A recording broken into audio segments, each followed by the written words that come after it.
Good evening. I would like to call the Budget Committee meeting of November 29th, 2023 to order. Good evening, everyone. My name is Greg Reimer, Councillor and Chair of the Budget Committee. Welcome to everybody here. I would like to begin by reading a safety notice. In the event of emergency, please evacuate council chambers to the nearest exit through the chamber doors and obey all instructions given. And if assistance is required, please see the clerk in front here, Devan. Once you've evacuated the building, please gather in the front parking lot outside of Town Hall. Also, please ensure that all our cell phones are turned off or silent. And lastly, the Town of Lincoln Council meetings are posted on our YouTube channel. Closed captioning is available on all our videos by selecting the closed captioning button on the bottom right of the video. Roll call this evening. Members of council are in attendance, with regrets from Councillor Brunet and Councillor Njima. And we have Councillor Murray remote. We also have in attendance, staff in attendance, senior staff, CLT, thank you very much for being here, and Stephanie Hicks and Clayton Gilly from Downtown Bench, Beamsville Improvement Area are here as well tonight, so welcome. Number 3 is declaration of interest. Do any members of council have a declaration of interest this evening? Seeing none. Statutory public meetings. We have no statutory public meetings this evening. Delegations. We have no delegations this evening.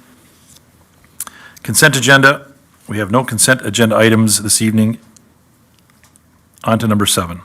Regular agenda. We are now considering item 7.1 on our agenda, which is report FN-14-23, new property tax payment plan and water arrears collection.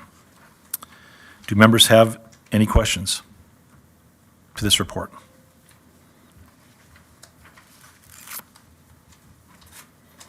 Seeing none. There be no further discussion. I have a motion moved by Councillor Murray. And the motion reads, receive and file for information report FN-14-23 regarding Finance Department collection process changes, and approve a new 12-month pre-authorized payment plan for property taxes, and direct staff to amend the water and sewer billing and collection policy F-2003-02 to transfer utility arrears balances to the tax roll as the primary collection method rather than water disconnection. I'll now ask our clerk to open the vote. Thank you, Chair, and the vote is now open.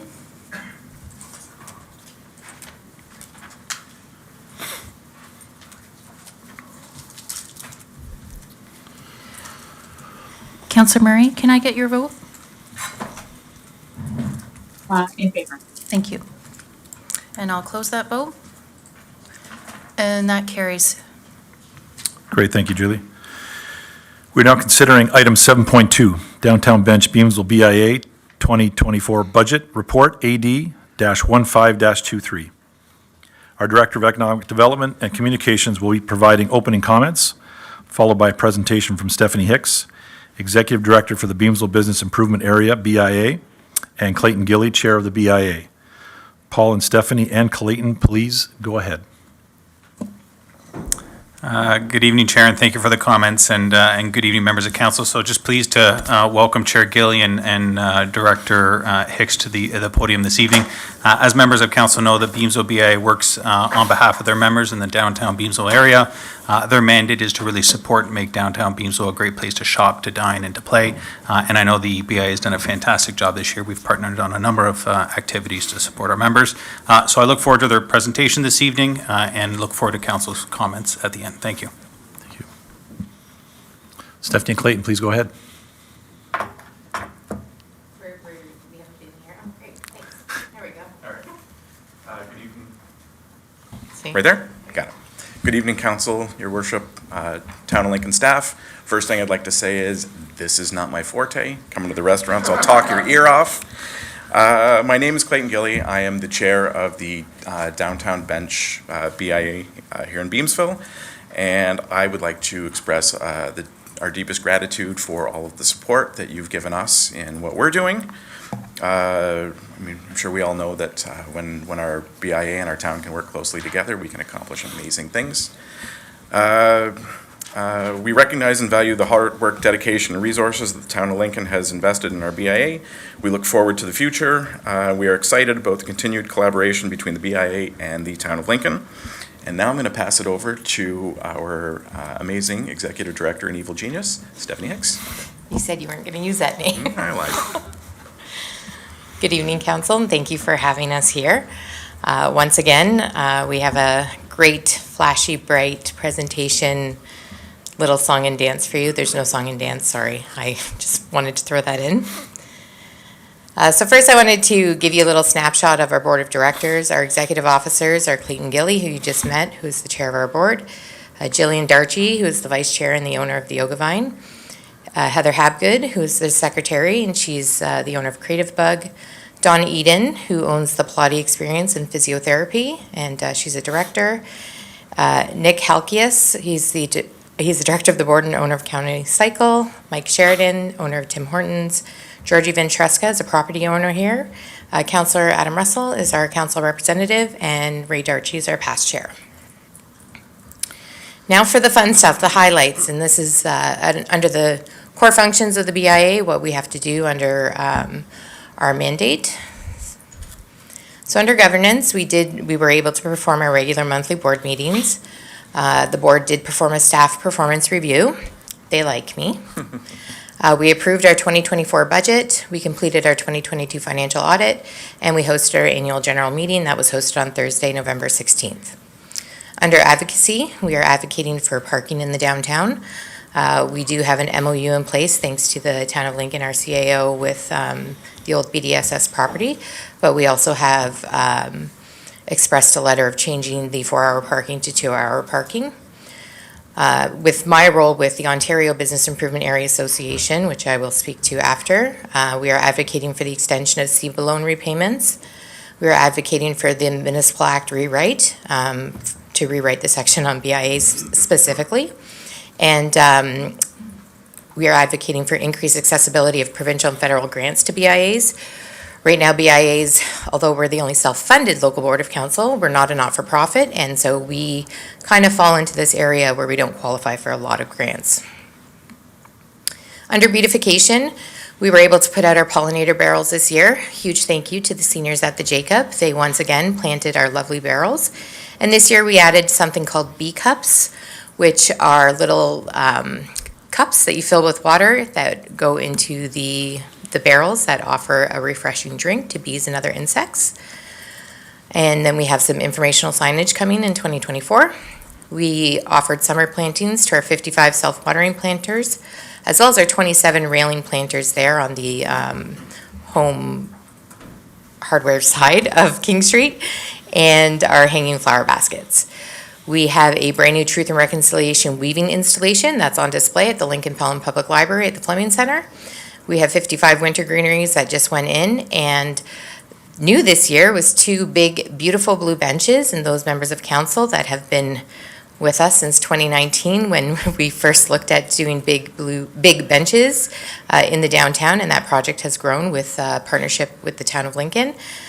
So we have 2 in the downtown. One is located at the corner of Mountain and King, and the other one is in Rotary Park. And here are just some fun pictures, although there's a lot of other pictures online. I just wanted to include some great highlights for this presentation, including your worship in heels on the bench. That's at the corner of Mountain and King. And I also wanted to note that during the Fling on King event, that bench was packed with people doing photos the entire time. Under events and promotions, so starting off early in the year, we typically sponsor Family Day weekend. What the BIA does for this weekend is we sponsor the skating to the community at the Fleming Center. That starts on the Friday of the Family Day weekend and ends on the Monday. And we also provide the greatest popcorn in the world, as well as cotton candy to the families that come and skate. The Downtown Tidy, we did this year in partnership with West Niagara District High School, Jacob Beam Elementary School, and Rotary Club of Lincoln. I can tell you that this was the first year that Jacob Beam participated, and although the grade 7 and 8s couldn't really go far into the catchment area, they stayed closer to the school. They packed just as much waste from the downtown in that one area as any other area. So that was really impressive. And we do this all in 1 hour. It's our 1 hour trash mob of the downtown. And then the Rotary Club was there, and they were really significant in helping us sort that waste as well as weigh the waste. I think our total was just over 88 kilograms of waste that was collected in the downtown. In May, we partner with Great Lakes Christian High School. We do a community service day, and this is where the youth is partnered up with businesses that want to participate. And they pretty much do 3 different functions at a business. They either sweep the parking lot or the entranceway. They wash windows, and they also weed garden beds. Our downtown story walk, we partnered with the Lincoln Pelham Public Library. This is our 3rd year doing this. This year, we did a story that was focused a lot on kindness and how the colors save the rainbow. Each participating group received a rainbow-themed swag bag, and it also had chalk where they could chalk their way along the downtown. We had about 10 participating businesses in this, and we had approximately 200 people participate, which was our highest number. Last year, I think we had about 75. Roland Rotary, this was a first-time event for us, and it was an enhancement to the Rotary Club's Bike the Benchlands that they had. This was probably by far my favorite event to do this year. It was a fantastic event. We had a decoration station, we had a bike parade, we had prizes, we had entertainment. It was just an afternoon of amazing stuff happening in Rotary Park. It was free to the community, and like I mentioned, probably one of my most favorite events. Fling on King, we do this in partnership with the town of Lincoln. Once again, we had a super successful event. It was packed from morning to night. We had approximately 7,500 people attend that event. Truth and Reconciliation, we did this year a month-long kind of reflection. We did this in partnership with the Lincoln Pelham Public Library, as well as Tracy May Chambers, who is a downtown member. She's a Métis artist that does weaving installations. So she provided a frame and different colored pieces of yarn that represented an emotion, and we welcomed the community throughout the month to come and weave their piece into this frame. And now, as I mentioned before, this frame is on display at the library. Pick a Path Pumpkin Adventure is a program that we do in partnership with the town of Lincoln and the Lincoln Pelham Public Library. This is our 3rd year doing this event as well. Although there is a registration, it is still free to the community. We usually announce that the registration is opening on a Monday, and the moment it opens, it's sold out within 2 hours. We have a lot of families that participate in that. They get a great swag bag at the end of that as well, but the goal there is that they travel throughout the downtown to different destinations. They can literally pick their path and collect whatever the theme is that year. So this year we had a theme of Princess and Pirates, so they collected gold tokens that they had to bring back to a treasure chest at the library to get their swag bag. And then we also enhanced that event with a pumpkin party. We had this at the Rotary Park the same day. This was a free, open to all community members to attend. We had approximately 800 people attend that event. It was another great event that we put on in the fall, and with the library in the town of Lincoln. Link the Elf, he's out there right now. Santa brought him this past Saturday at the tree lighting. I actually believe, I think I saw Greg Hudson watching, and I believe he was up to some stuff at the fire hall today. So you can check out our social media to see what Link is up to. And then our Christmas Hamper Angel program, we partner with Community Care West Niagara on that. And this year we are completely honored to be fulfilling 22 hampers for community members that are in need. So here's the flashy photos of everything I just told you. You can see top left, second in, the chalk markings. It was really cool actually, because that stretch of downtown, that business there is the Yoga Vine, but that stretch had chalk markings all throughout it. You can see the storyboards in the business there. It just brightened the downtown, really in the summertime when sometimes there is a little bit less traffic into the businesses there. Then you can see our bike parade there. Every participant got a kind of participation ribbon. Again, such a great event. And our community weaving, Link. And Fling on King had to have its own kind of slideshow, you can see, where we sustained attendance numbers from the start, 2 p.m., right until 10 p.m. It was a packed, great community event. I wanted to provide some comments. I tried to take some from each initiative or event that we put on from our social media. So I'll just highlight some of them here. Mariana says, thank you for your work. Love being a part of this wonderful community. Larissa B. This was about the Roland Rotary event. The event was incredibly well run. Thank you all. I have to give an extra thanks to Kate from Party Perfect Face Painting. She was absolutely incredible. We've recently moved to the area, and events like these are why we moved to Beamsville. Thank you all for the work you do building this community. Fantastic program, so informative. Mike J said that, and that was actually about Link the Elf. So that elf definitely gives a lot of information about the businesses he travels into. This slide, we just wanted to showcase a little bit of our marketing. The left-hand column, you'll just see our brand with our slogan and the different variations. But this year, we also invested into some logo assets. So you can see our Pride bench that we proudly posted in June during Pride Month. We have our pollinator logo. We have downtown benchmarks, which highlights our artwork throughout the downtown. And then Roland Rotary, which is our new event, Fling on King, that was a logo that was created last year, and the Pick a Path Pumpkin Adventure. Also on the marketing front, I highlighted the Facebook and Instagram, just kind of our followers, our demographics, and no shock, both are middle-aged women on both Facebook and Instagram, and we have a high % of local concentrated following. And you can see our stats there as far as our fans and followers across our social media, our reach, and our impressions. We do put out a monthly newsletter. This presentation says 11, but in 2 days, if you subscribe, it will be 12. It's because our December newsletter will be coming out. And what's really fantastic about our newsletter is every month that we send it out, we always get some sort of positive feedback from somebody who has read our newsletter that appreciates it. And if you think this presentation is flashy, you should really subscribe to the newsletter because that is really flashy. And then our most featured video was Fling on King. If I were to click through to that, it would show a video, but I don't think I have time, but I did send it to all of council, and it is on YouTube. It's a fantastic video, and it really showcases exactly what Fling on King is about. Other accomplishments, we received $30,000 in grant revenue. I'll be honest, this year the grant revenue was just not there. A lot of the grants were focused on events that had to be 2 days, and that's not something that we have the resources to do, so we didn't qualify off the hop. Earlier in the year, we won the NYRA Biennial Award of Excellence for Outdoor Art, and this was for the alleyway on King Street.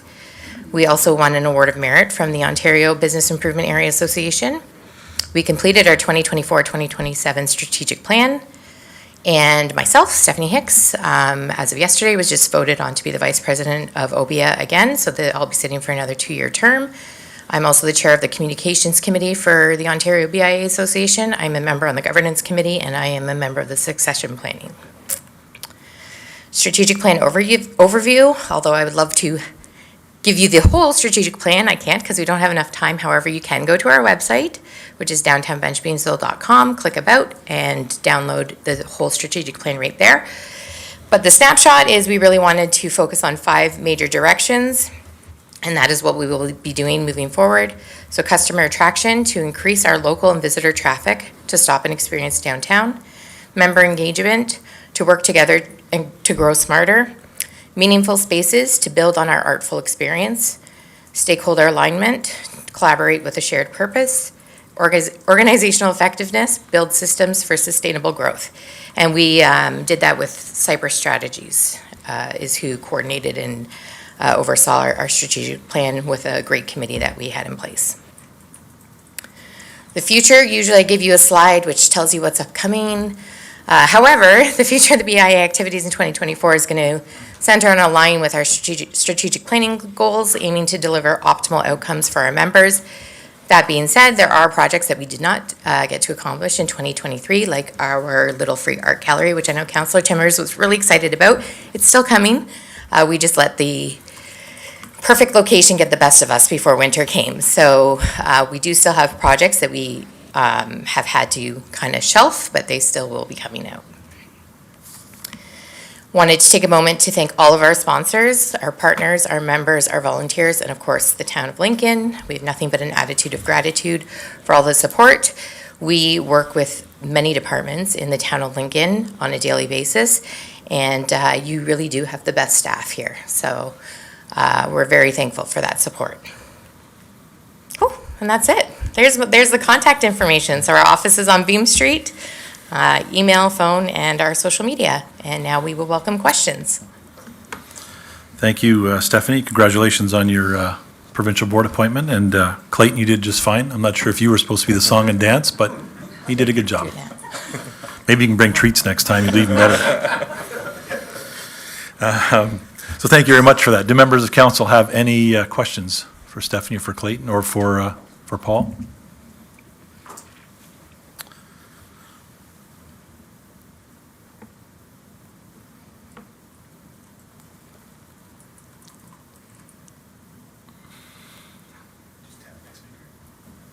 There it is. It needs a soft touch. I was giving it too much. Councillor Timmers, please go Great. ahead. Thank you very much, Chair. Excuse me, through you to the presenters, thank you so much. I always get super excited when you come. As I'm just blown away every time I see these reports and presentations. It's just incredible. The things that are happening in our town and in our community is just unbelievable. And you know I'm a huge fan of the Fling on King. So my question around that is I heard, and I don't know how accurate this is, but you did say there's about 7,500 people. Do you have any ideas on if you need to expand that? Do we need a bigger area? I guess that's my question. Are we outgrowing our spot that we've come accustomed to? Is it, it just seems like there's more and more people coming? So just your thoughts on that, if it needs to be expanded or? Sure. Through you to the Go ahead, counselor. Stephanie. It's a really tough question. Actually, there is a Fling on King meeting tomorrow as well. What makes it so tough is as soon as you do expand, you pretty much need to expand your budget as well. There's a lot of fencing, security, and different activations that you have to consider. One of the great things, and also things that bogged up the start of Fling on King, was a lot of strollers and wagons. So we're just, after Fling on King happens, we kind of run into event, and then I want to call this our off-season, so we'll definitely be debriefing it and looking to see all options, whether we can expand. As you know, it's held on a regional road as well.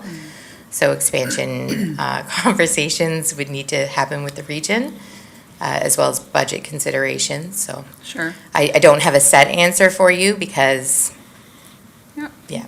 Just curious, because it seems like it's growing and growing, and the word's getting out there, and more people are coming. And when I've been at Fling and King pretty much every year, and I run into people that are coming specifically out of town for that event.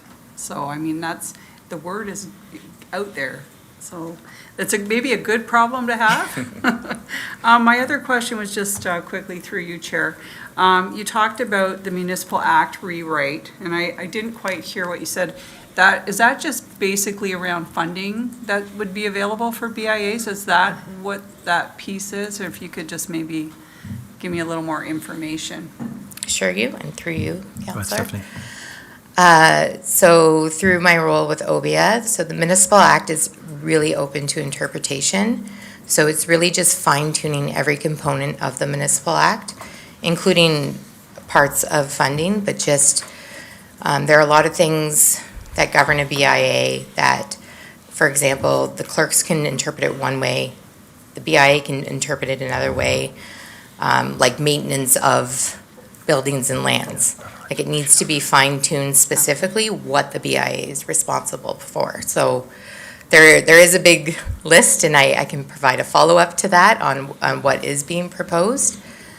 But it's just fine-tuning it. Tabia doesn't run under the Municipal Act. They have Chapter 19, which is specific to BIAs. And so OBIA is really looking to kind of bring something like Chapter 19 that governs all of the BIAs in Toronto to Ontario. So there's no more left to interpretation. Okay, yeah, I was just curious on that, but, okay, thank you very much. And if we could clone you and move you down the road to Vineland, I'd be really happy. Thank you very much, Chair. Thank you, Councillor Timmers. Thank you. Councillor Mikulik, please go ahead. Thank you, Chair Reimer, through you to Stephanie. Thank you for all you do. I don't necessarily go to pumpkin parties or story walks. I do go to the adult-themed sort of functions that you host, and I think that what you do is instrumental to the success of our community and the feelings that many of the families have living within our town.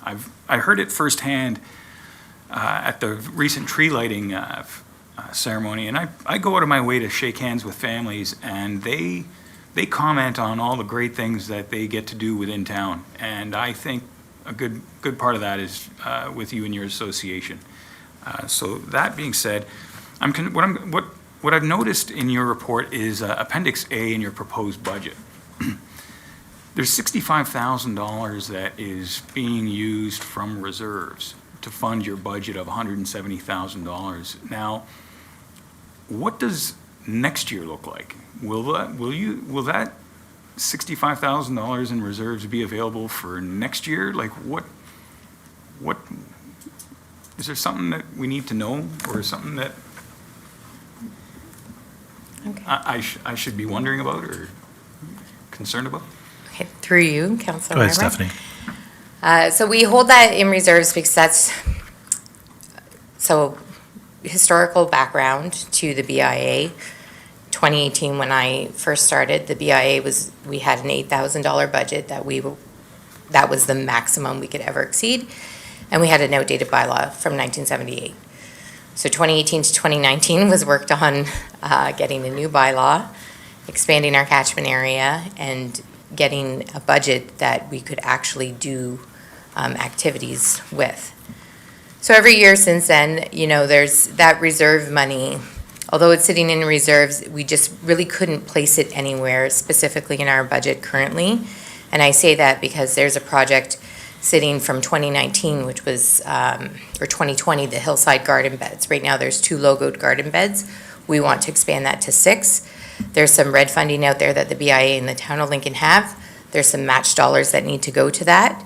So it's sitting in reserve because that project is on hiatus just because the sidewalks are being done. So it made sense not to invest in things when everything is torn up. We can invest in things and save money, but we still need to match those dollars to that grant.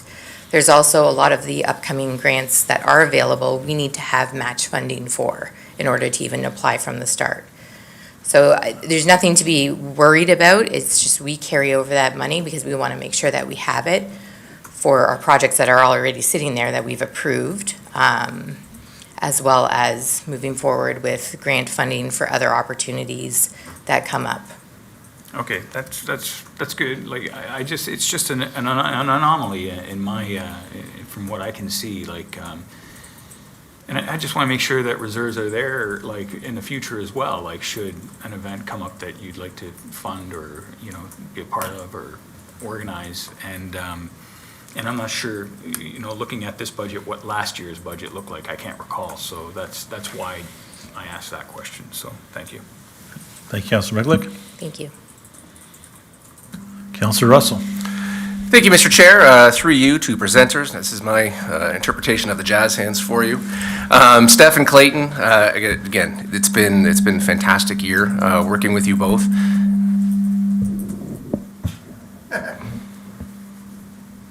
Oh, I'm getting feedback, but either way, the first term I had the pleasure of just seeing how the BIA operated as a councilor, as a resident, but this year I got to see how you actually, all the work required that goes in behind the scenes to make sure.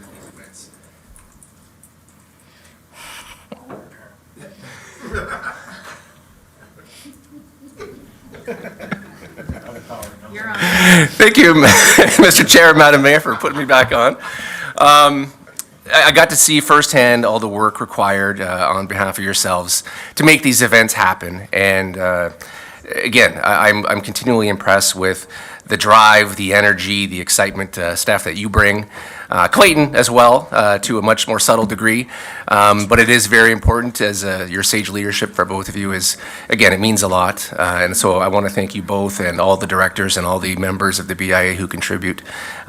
It does add a lot to our downtown. It adds a lot to Lincoln as a whole. As Councillor Timmers mentioned, there's a lot of people coming to these events from across Lincoln and across some of our other local municipalities. And again, we're really the shining star that you guys help us put on the tree type of thing. So in that same vein, I also want to thank staff, because there are a lot of staff that help contribute and support. So Director Deanne, Mr. Rotes, who's not here right now, Director McKay, our CIO of our library, Julie Andrews, also who is a partner, and our CAO and mayor, who are also strong advocates. So I want to thank everybody who continually pushes for the BIA. And again, I hope that even though at some point, there's going to be some leveling off of all the great things that are happening, but I have not seen it so far, and I'm continually amazed at how you guys keep on pushing things to be better year after year. So great job, and keep doing what you're doing.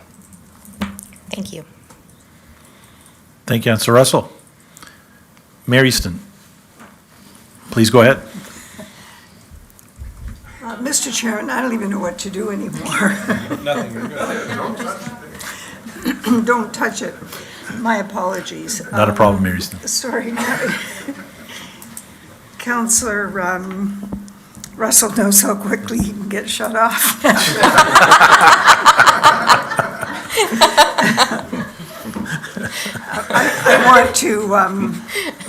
I want to reinforce what everyone's had to say. And I know, Stephanie, that there's a lot of people that help you, but you just can't deny that your energy and creativity are really, they just play such an important part.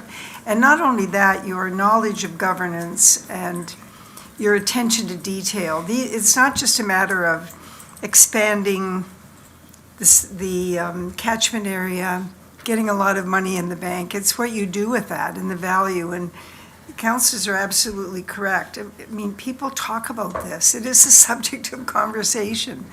And the downtown businesses, I hope that they feel collectively very proud of the fact that they have an influence in the libraries. They have an influence downtown. They have an influence in our slow but very, I think, significant growth in the area in the whole art area.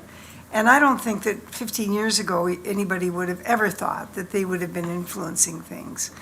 So my point, Mr. Chairman, is really that every once in a while, municipalities need to step outside of their clearly cut out mandate and make investments where it's really going to count.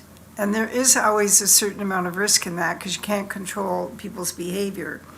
But we've done this twice now and have been very fortunate and the results have been very successful. And I think it's been really such a boon for our community when we do this. There's always money involved, of course, and it means that sometimes we use levy dollars in order to support organizations. We did that with the BIA. I don't know whether other communities have ever done it. It was certainly worth it.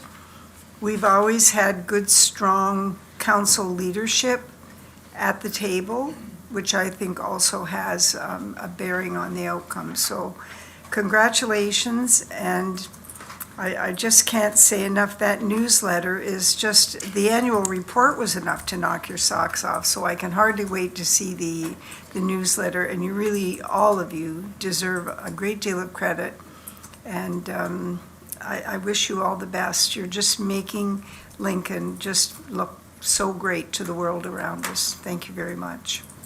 Thank you, Mr. Chairman. Thank you, Mayor Easton. Thank you. Councillor Patriva. Yeah. Thank you, Chair You're Reimer. I'm on. Thank you, and through you to Clayton and Stephanie. Thank you very much for all you do.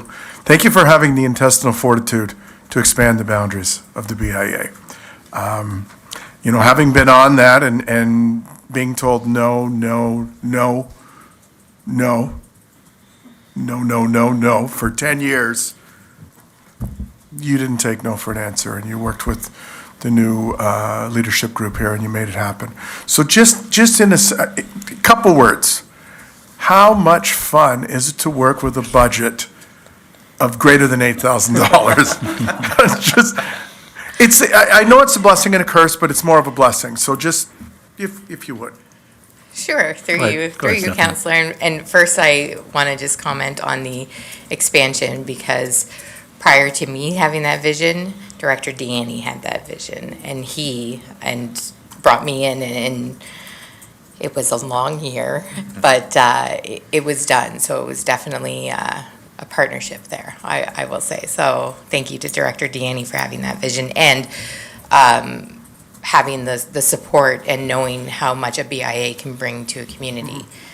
Now, having a budget that's more than $8,000 when our audit and insurance alone is that much money, it's fantastic. Even just being able to be in the game of applying for grants, where you have to bring a certain, whether it's 25% or 10% or whatever you have to match. Like, we weren't able to do that, and we were able to grow where we are today. And I will say, we are still stepping up. We did have 2 years of having to hold back because of the pandemic, which everybody is aware of. So that was a definite setback, but we are pushing forward, and I encourage you all, and I'm probably all going to send it to you in an email as well, to download our strategic plan. Like, it's when I started the strategic plan, and thank you to the previous Councillor Paul McPherson and Ray Darchie and Jennifer Turner, because that was the board of the BIA when I came in, and they had a strategic plan, and it was like one sheet of paper it was basically a wish list. It was a fantastic wish list, but now we have like a really fancy, tangible, can't remember, I think it's like 20-page document that is really going to push us forward and make us shine even more. So it's fantastic having a budget, for sure. Thank you. Thank you, Councilor Patriva. Thank you, Stephanie. Thank you, Clayton. There being no further discussion, I have a motion moved by Councilor Timmers that committee endorse the 2024 operating budget for the downtown Bench Beamsville Business Improvement Area attached as Appendix A to Report AD-15-23 in the amount of $170,000, and that the levy portion of the operating budget for the Beamsville Downtown Business Improvement Area in the amount of $105,000 be approved, and that the treasurer be hereby authorized and directed to make arrangements to levy an amount of $105,000 against rateable properties in the downtown Bench Beamsville Business Improvement Area pursuant to Section 208 of the Municipal Act 2001 and the Town of Lincoln Bylaw Number 2019-16, to levy the 2024 budget as referenced above, and that the schedule of payments for 2024 be in accordance with the Town of Lincoln tax payment schedule. I will now ask our clerk to open the vote. Thanks. I think we're just trying to get the motion up on the screen, but I will open the vote. And Council, you should see that there. Okay. And I see that everybody's voted. I will close that vote. And that carries unanimously, Chair. Thank you, clerk. Thank you, Stephanie. Thank you, Clayton.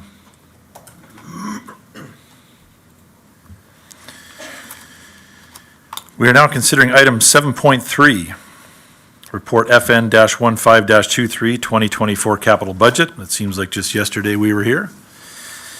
We get the pleasure of doing this twice in 1 year, so our treasurer will be providing a presentation along with our CAO and our Director of Public Works. After the presentation, we will consider questions in the following order of capital portfolios, beginning with corporate infrastructure, environment and safety infrastructure, social infrastructure, transportation infrastructure, and finally, hospital.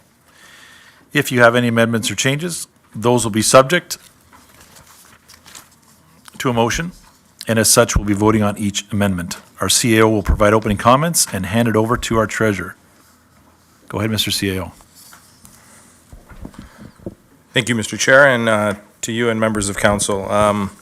As we kick off our budget process, at least getting in greater detail, I'm pleased to be here, joined by our corporate leadership team, who I can tell members of council has spent countless months preparing this capital budget and starting to prepare the operating budget that we will be presenting to you in a number of weeks. A couple of comments, and then I will turn it over to Charlotte and Director Graham, who will take you through the rest of the presentation. And as you said, we'll be back here to answer questions. The entire corporate leadership team is here, and we'll be happy to answer any questions council may have had. You know, I guess in terms of framing the budget and where we stand now, I'm gonna suggest that while the budget itself is not a large budget in terms of some of the capital programs we've had in the past, definitely the last number of years that we've put in front of council, it is one that has a huge community impact. Almost half of the budget, you will see, includes a capital expenditure for West Lincoln Memorial Hospital, a decision that dates back a generation and that will have legacy and impact in our community and across the region for the next 2 or 3 generations in terms of what it will bring. So that is a big part of this budget. You will hear a little bit more about that as we go through our budget. One of the other things that I think impacts the types of budgets, and we'll get into this in some of the slides that we put in front of you from a capital perspective, is that sometimes we have multi-year projects. Last year, we approved a larger capital program, but a capital program that will see a lot of work take place this year. And so council, it will not come as a surprise as we head into the spring and summer of 2024. There will be a lot of roads, a lot of infrastructure that's impacted by the work that we're going to be undertaking. And last but not least, when we talked about budget principles with you, when we talked about long-term borrowing and all those conversations, one of the things that we talked about was the importance of health and safety, and that all the capital works we're going to be put forward as part of this year's budget will be assessed on that lens. So I leave you with those comments. I'll be making much more towards the end of the presentation and in the Q&A, but I'll now turn it over to Charlotte to take you through the rest of the budget. Thank you. Well, Council, I'm very happy to be here tonight to present the 2024 draft capital budget to you. So what will we be discussing today? Today we're going to just do a very short review on some of the things we've talked about already. We've had 2 meetings where we talked about our process, talked about the budget and how it works, talked about the infrastructure gap, some of those issues that many municipalities are facing. So we're going to do a quick review of those items. Then we're going to do the 2024 capital budget overview and talk about capital renewal programs and then each of the portfolios that are present in the capital budget.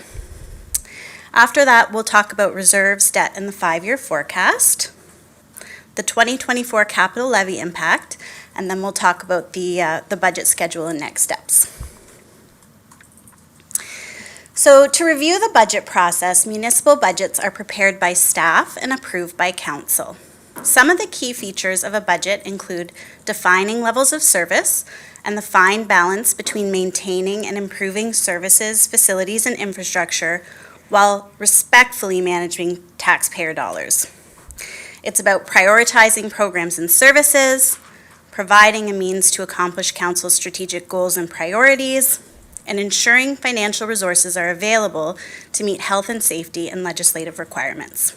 The audience of our budget presentation is not just council members, but our stakeholders and residents throughout Lincoln. The 2024 capital budget has been prepared by reviewing all of the capital infrastructure needs of the town of Lincoln and prioritizing them. Council directed staff to prioritize projects on the following basis, with the top 2 being the highest priority: health and safety, legislated, mandated, and legal obligations, and then 3 to 5 are strategic growth-related investment, council priorities, and an overall healthy community lens, and grant opportunities and partnerships. We have a lot of drivers of our budget. We have drivers of our operating budget and our capital budget. So some of the things that really influence those projects that we bring forward are growth and the infrastructure that's required to accommodate that growth, service delivery and the levels that we want to maintain, technology, capital infrastructure, inflation, and then grant funding opportunities. We also have the hospital, as the CAO just mentioned. It's a big project that's been committed to for some time. We have legal and regulatory requirements, and we also have cash flow timing implications. So we've talked quite a bit so far about asset management and the infrastructure gap. There was a video that I showed at our last budget meeting that I would encourage anyone in the public who's watching this might want to go back to that meeting and watch that video, because I think it's really helpful in explaining what this is and that it's something that many, many municipalities are experiencing. The current replacement value of our core infrastructure alone is $581 million in 2021 dollars. So that includes roads, bridges and culverts, water, wastewater, and storm assets. In addition to this, we have buildings, vehicle, furniture, and equipment, and other assets with an approximate historical cost of $62 million. The current replacement value is still being determined for our asset management plan, but it will be considerably higher than the historical cost due to inflation. So we have assets, we have buildings, we have all these things that we built 10, 20, 30 years ago, and so their value today and what it'll cost to replace them is much higher than it was back then. The vast majority of these assets must be maintained and eventually replaced. We want to do this in the most cost-effective manner. Sometimes deferring work on the capital program results in higher repair and maintenance and costs more in the long run, so we want to invest strategically. Lincoln, like most municipalities, has an infrastructure gap, which means that the cost of maintaining and rehabilitating our infrastructure exceeds the funds available. Inflation, economic, and other factors have increased the cost of capital works and emphasized the need to plan for the future and ensure that we are investing sufficient funds in the capital levy and capital reserve funds to maintain and replace our infrastructure as it ages. So this is something that even when I'm talking to other treasurers, there are municipalities that are saying, okay, we were really watching our infrastructure gap, we had started to narrow the gap, and then the pandemic hit, construction prices went up, and the gap's widening again. So this is something that we're all talking about, it's something that we're all facing, but we need to have a plan in place to deal with that. Our asset management plan highlights the importance of investing in our assets at the right time to maximize the tax dollar. The 2024 capital budget has been prepared with this in mind, with a fine balance between maintaining and improving services, facilities, and infrastructure while respectfully managing taxpayer dollars. So just as I mentioned, this is a screenshot of several newspaper articles about the infrastructure gap. And it's just illustrating the fact that this is not something that we're experiencing alone. And even when I showed the video at the last meeting, I said that that video was prepared by the Municipal Finance Officers Association as a service to provide to the municipalities. And that's because this is something a lot of us are facing. We're all trying to explain it to the taxpayer, we're all trying to illustrate it, and it's something that we're all experiencing. So what are the funding sources for the capital budget? Municipalities have only a few sources of funding for capital. We have development charges for growth-related infrastructure, the tax levy, rates such as water, wastewater, and building department, and those rates can only pay for infrastructure that pertains to those departments. So water rates pay for water assets, wastewater rates for wastewater assets, and building department for any building department assets. We have grants, donations, and miscellaneous revenues. Debt and reserves are tools that are used to spread out the cost of the capital expenditure over multiple years, but the funding sources remain the same. So with debt, you incur the capital cost, issue the debt, and then the principal and interest are paid by the same revenue source. So if it's a tax levy funded project and we take out debt, then when those principal and interest payments come in, they're paid for by the tax levy. Whereas if it's a DC-funded project, when we take out the debt, those principal and interest payments are paid for by development charges. And with reserve funds, it's sort of the opposite. You pay into the reserve fund with the same revenue source, and then you incur the capital cost and pay it from the reserve fund. So I'm going to have our CAO come up, and he wants to talk a little bit about the ebb and flows of capital budgeting. So thanks, Charlotte, and through you, Chair, if I could. This is one of the slides that I did ask Charlotte to speak to. I often get questions from members of council about reserves, and you can see a slide there that talks about how our reserves are decreasing. I often get asked about development charges and how money kind of comes in and out of the organization and comes in and out of our various accounts. And so that's why I wanted to talk to you a little bit about the ebb and flows of capital budgeting. You've heard from DC consultants in the past how money is collected. And when we do a DC background study every 5 years in the past, but moving forward every 10, we put a list of projects in front of you that formulate what goes into that DC study, and ultimately we put our best estimate at what those cost. That really is what formulates, I think, in a lot of ways, the amount of money we're able to collect from development charges. And the reason I give you that background is because there is an ebb and flow in that. There's an up and down to that. We don't collect money for projects and then not do the projects. We would leave ourselves at risk if we did that. So money is meant to be spent on capital projects. And so while some members of council have inquired over the last number of weeks as to why reserves are declining, I would tell you that's what we expect them to do. We expect reserves to decline. We expect monies that we put into various accounts for specific projects to actually go down so that those projects are completed. Our goal when money comes in is that it be spent on appropriate projects. Now, in some cases, are those projects costing more than they have in the past because of construction price indices, because of things that are happening more globally, things that are happening around the economy, things that are happening around the slowdown? Absolutely. If we anticipate growth and the influx of projects and development starting again into 2024, you will see these numbers come right back up. And again, there will be that ebb and flow that often happens when money comes in, it gets spent on a project, accounts go down, money is replenished, spent on a project. And so that's why, I try to show you that ebb and flow of how money's coming in. This is not an alarming issue. It's an issue all municipalities are experiencing right now, if they're doing work. And I think if they're doing work is the key part in that. We are a community that is growing and evolving and investing in parks, investing in roads, investing in other sorts of infrastructure. And as a result, you see a little bit of that, again, ebb and flow.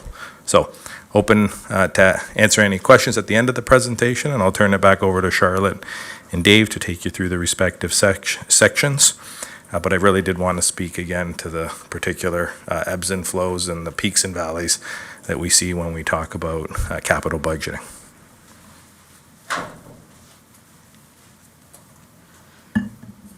Thank you. This chart shows the 2024 capital budget overview. So this is what we're planning to spend the money on. It's an $18.74 million budget. Of that amount, $8 million is for the hospital contribution, so almost half of it. And then we're spending $1.11 million on corporate infrastructure, $3.95 million on environment and safety, $0.29 million on social infrastructure, and $5.39 million on transportation. The proposed funding sources for the capital budget are, there is some long-term borrowing, but about almost $5.1 million of that $7.34 million is for the hospital, and this is something, again, that's been committed to for a long time. It's something council knew was coming, but we need to put it in the budget so that I have the mechanism to have that council approval to debenture for that. Another 5% is development charges, 17% from the Infrastructure Reserve Fund, 15% is grants and miscellaneous revenues, 6% from the Sanitary Sewer Reserve Fund, 1% from the Water Reserve Fund, and then 16% is from the West Lincoln Memorial Hospital Reserve Fund. Oh, and then 1% from the DC debt. Okay, so I'm going to ask if the Director of Public Works would come and talk about capital programs. And just to start that off, I'll say, you know, the way that we've presented the capital budget book for this year is to create a section for these programs that we, you know, that we're going to continue to add to and provide information to council, because it's not a one-year thing. It really, these are things that we do every year that are so, so important that we need to continue to invest in. And, you know, as part of the asset management plan as well, it's really important that we start to have regular, steady, you know, allocations to all of those things. And I know council has been, these things have been budgeted for, but we just wanted to really emphasize that. Talk a lot about them, how staff go about choosing the projects for those programs. And so I'm going to turn that over to the Director of Public Works. Thank you, Charlotte, and through you, Chair. I'd like to highlight our capital renewal programs. So the town has a number of capital renewal programs which require a budget each year for the maintenance and rehabilitation of our infrastructure. I'd like to note, though, these annual programs are very important, and they're very important for us in terms of maintaining our infrastructure in a safe and a good state of repair for our residents in our community.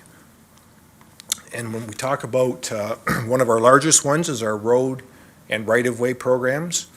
And within that, we've got the road resurfacing and rehabilitation program. And this is probably one of our biggest assets that we have as the town. We have close to 300 kilometers of road in the municipality, made up of both urban and rural roadways.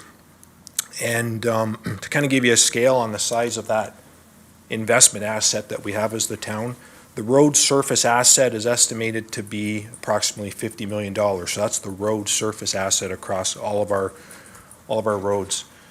And when you look at that, you know, average road surface, say has a life of 20 years, you know, we should be looking at putting in $2.5 million per year to maintain that investment for the town. Also in one of our, you know, I would say programs that's evolved over the last few years, and that's been a result of council's focus and commitment to road safety, traffic safety. We're also listening to our residents and trying to address their concerns to make the community safer. So this program's really important. You know, that looks at traffic safety, speed reduction, pedestrian safety. So that's another program we want to continually look at each year. We have our sidewalk repair program and new sidewalk program. And again, sidewalks, it's a large asset the town has. I believe we have over 70 kilometers of sidewalk throughout the municipality. And again, we are committed to active transportation, promoting walkability for our residents. So that is a program that is very important to maintain. And then our bridge and culvert program, it's, you know, so important in supporting our transportation network and is a massive asset the town has in terms of, you know, investment we've made over the years with our bridges and culverts. I believe we have about 250, 260 bridge and culverts across the town that we are responsible to maintain in a safe state of repair. So for 2024, our budget for road and right-of-way programs is being proposed at $3.8 million.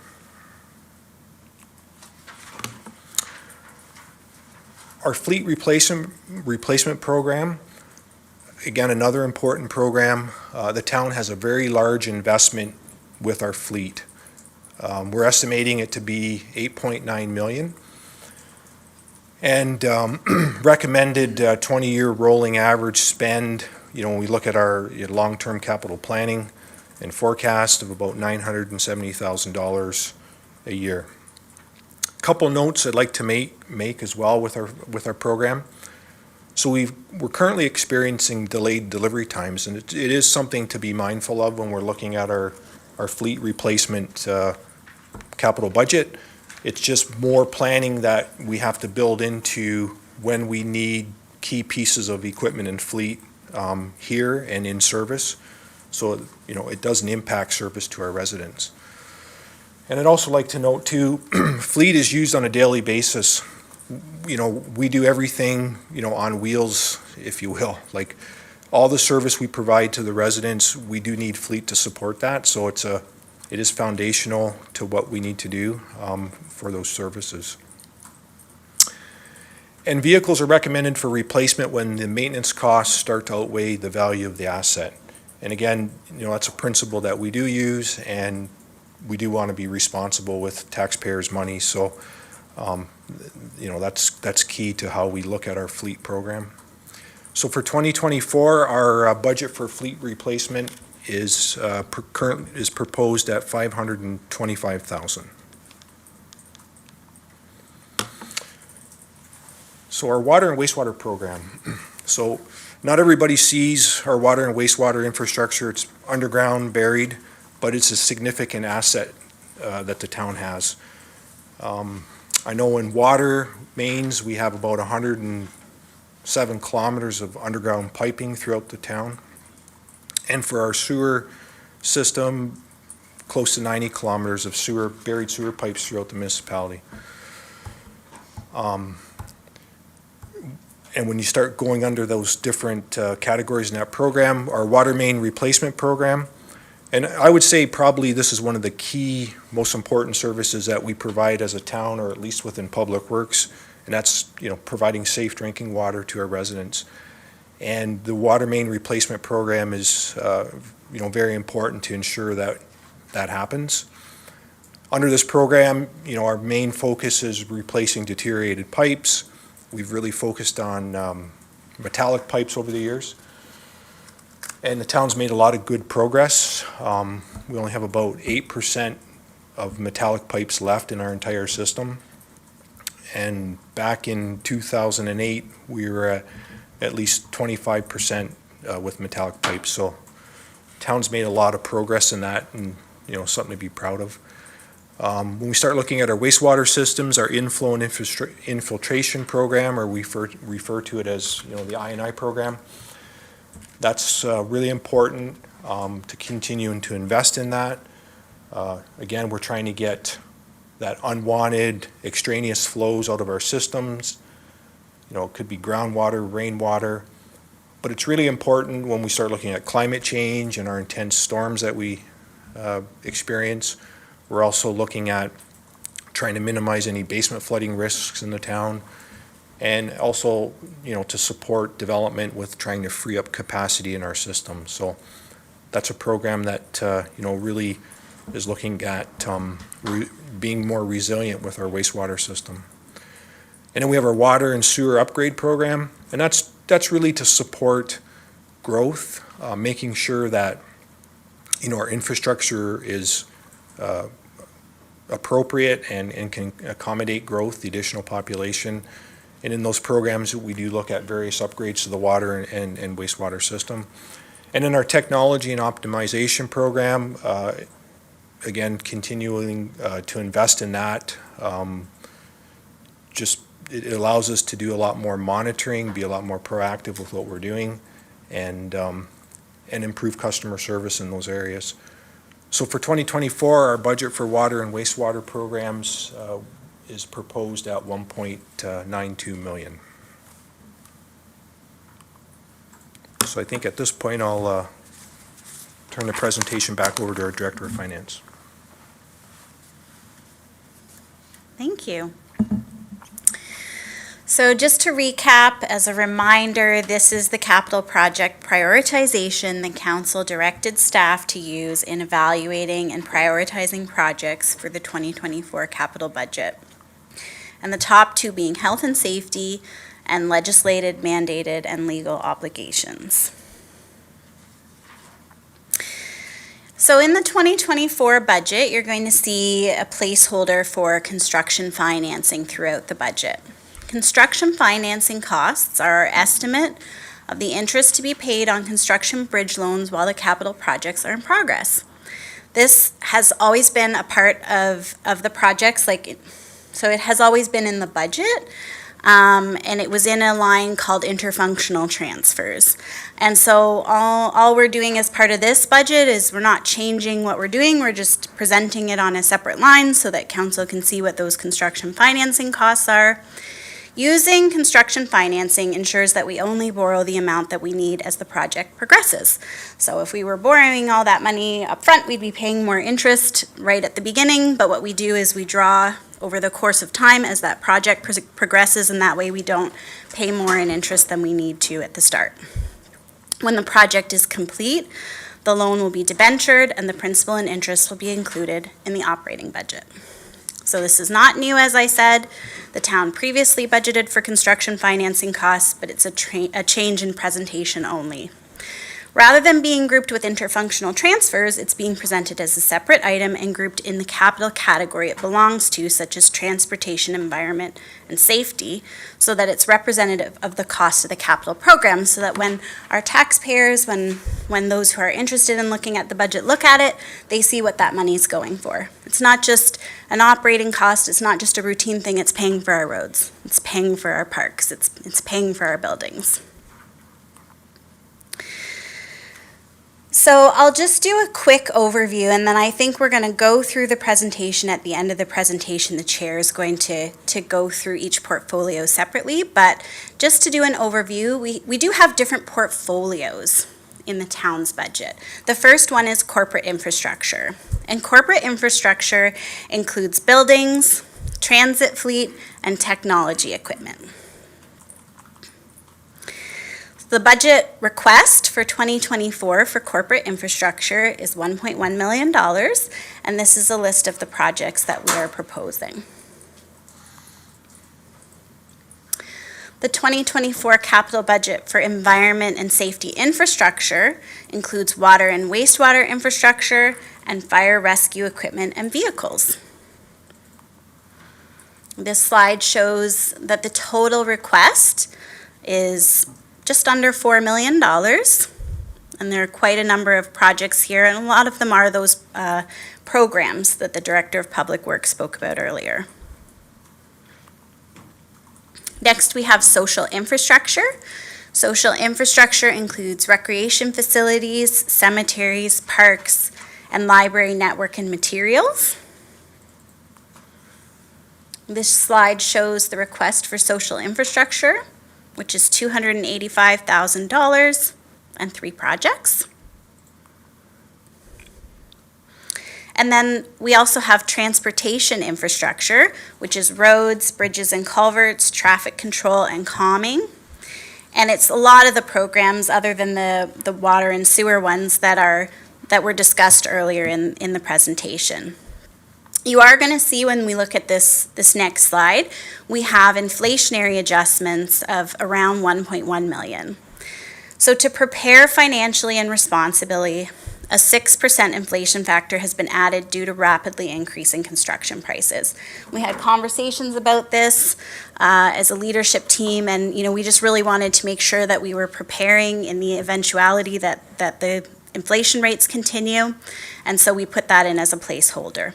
Staff will endeavor to stay within the original budgets. So this doesn't mean that we will just spend it if it's unnecessary, and if costs remain within the original budget, any savings will be returned to the reserve funds. But it gives us the authorization, if that inflation happens, that we can proceed. So the first 3 projects on this list for transportation infrastructure are inflationary budget adjustments only. The projects were previously approved. These are just the incremental amounts that we're putting in to allow us to proceed if there is inflation. And the entire budget for transportation is about $5.4 million. And then lastly, we have the capital budget for the hospital. This isn't really one of our portfolios per se, because it's a very special project. It's a very unique project. The budget for this is $8 million. It's a contribution to the West Lincoln Memorial Hospital. It's a grant provided by the Town of Lincoln for construction of the West Lincoln Memorial Hospital. Council of the Town of Lincoln previously committed to support the project. There's support from 3 local area municipalities, Grimsby, Lincoln, and West Lincoln. And this project's important so the hospital can continue to provide high-quality health care to residents of West Niagara for years to come. Funds have been transferred to a reserve fund, approximately $2.95 million by the end of 2024, and the remainder will be debentured. So this was contributed to for some time. It's been earning some interest over the last few years. I think council, when I was looking back at it a couple years, 2 or 3 years ago, it was converted from a reserve to a reserve fund, so it would be earning interest, and so we'll be using that as well. So let's talk a little bit about long-term borrowing and capital financing. The 2024 budget proposes the issuance of debt of approximately $7.55 million for the following: a street sweeper, fire trucks, the Jordan Arena chiller replacement, road reconstruction, mainly those inflationary adjustment projects because they were previously approved for debenture, and the West Lincoln Memorial Hospital. The town's debt servicing costs as a percentage of net revenues are not projected to exceed the provincial annual repayment limit of 25% or the town's internally imposed limit of 15%. This graph shows the projected debt charges as a percent of own source net revenues. It's based on a number of assumptions, including interest rates, timing of debentures, and revenue growth, and actual results could differ. So in order for me to provide you, council, with forecasts and estimates, they become that. They're forecasts and estimates. I have to try to predict what revenue is going to be, what interest rates are going to be, what construction prices are going to be. And so it's an estimate to help us with our decision making, but it doesn't mean that, nothing will change from this prediction. It means it's my best estimate at this point in time. So the blue line, well, actually, I'll start at the top. The very top line with the typing there is the provincial repayment limit of 25%. The red line in the middle of the graph is the internal limit of 15%, which is dropping down to 12%, and then it's to drop down to 10%, but it's going to be evaluated with each new term of council. The blue line at the bottom is our existing debentures. So the ones that are outstanding right now today, we're going to be at about 3.1% at the end of this year, and you can see how they're going to gradually decrease. The next line up, the green solid line, is our existing and approved debt. So that's the debt that we have that's outstanding today, as well as the debt that I'm estimating on all the projects that have already been approved by council, but we haven't taken out those debentures or finished the projects. So you can see where that is. It's going to be up around 10 to 11% at some point in time. And then the top line, the dotted line, is existing, approved, and forecast debt. So that is not something up for approval right now, okay? This is just to talk about what will it mean if we do our forecasts, like if we do our capital program over the next 5 years the way we're saying we're wanting to do it, our funding sources stay the same as we know that they are today, the interest rates stay as we're predicting them, we would go slightly above our internal limit. And what is that? That's an illustration in many ways of the infrastructure gap. It means we look at the funding that we have available, we look at the things we want to do, and we say, well, if we want to do those things and we only have this funding available, then the difference becomes debt. So if we don't want that, then we either put more money away, we look for grant funding, we try to find cost savings, and so on. This graph illustrates the debt issuance in the forecast. So this, you can see where we are for 2024. It's around $7.5 million. And as you know, about $5 million of that is the hospital. 2025, it's going to be slightly lower, around $6 million, then down a bit lower again in 2026. And then in 2027, we've got a peak again because there's quite a lot of projects right now in the capital forecast for that year. And then it'll drop back down in 2028. Reserve funds, So that's the end of the little spiel on debt, and then now we'll go on to reserve funds. So as I said, these are tools. These are tools we use to spread out capital costs. One side of it is the debt, one side of it is the reserves. Reserve funds are monies set aside to allow for long-term planning, financing of projects, and to deal with unknown situations and contingencies. Discretionary reserve funds are monies set aside for a specific purpose by council and legislated by municipal bylaw. Examples are the water, sanitary sewer, and infrastructure reserve funds. Obligatory reserve funds are monies set aside and legally restricted by provincial legislation or a funding agreement. So examples of our obligatory reserve funds are development charges, cash in lieu of parkland dedication, and certain grant reserve funds. The town operating budget includes transfers to operating and capital reserve funds.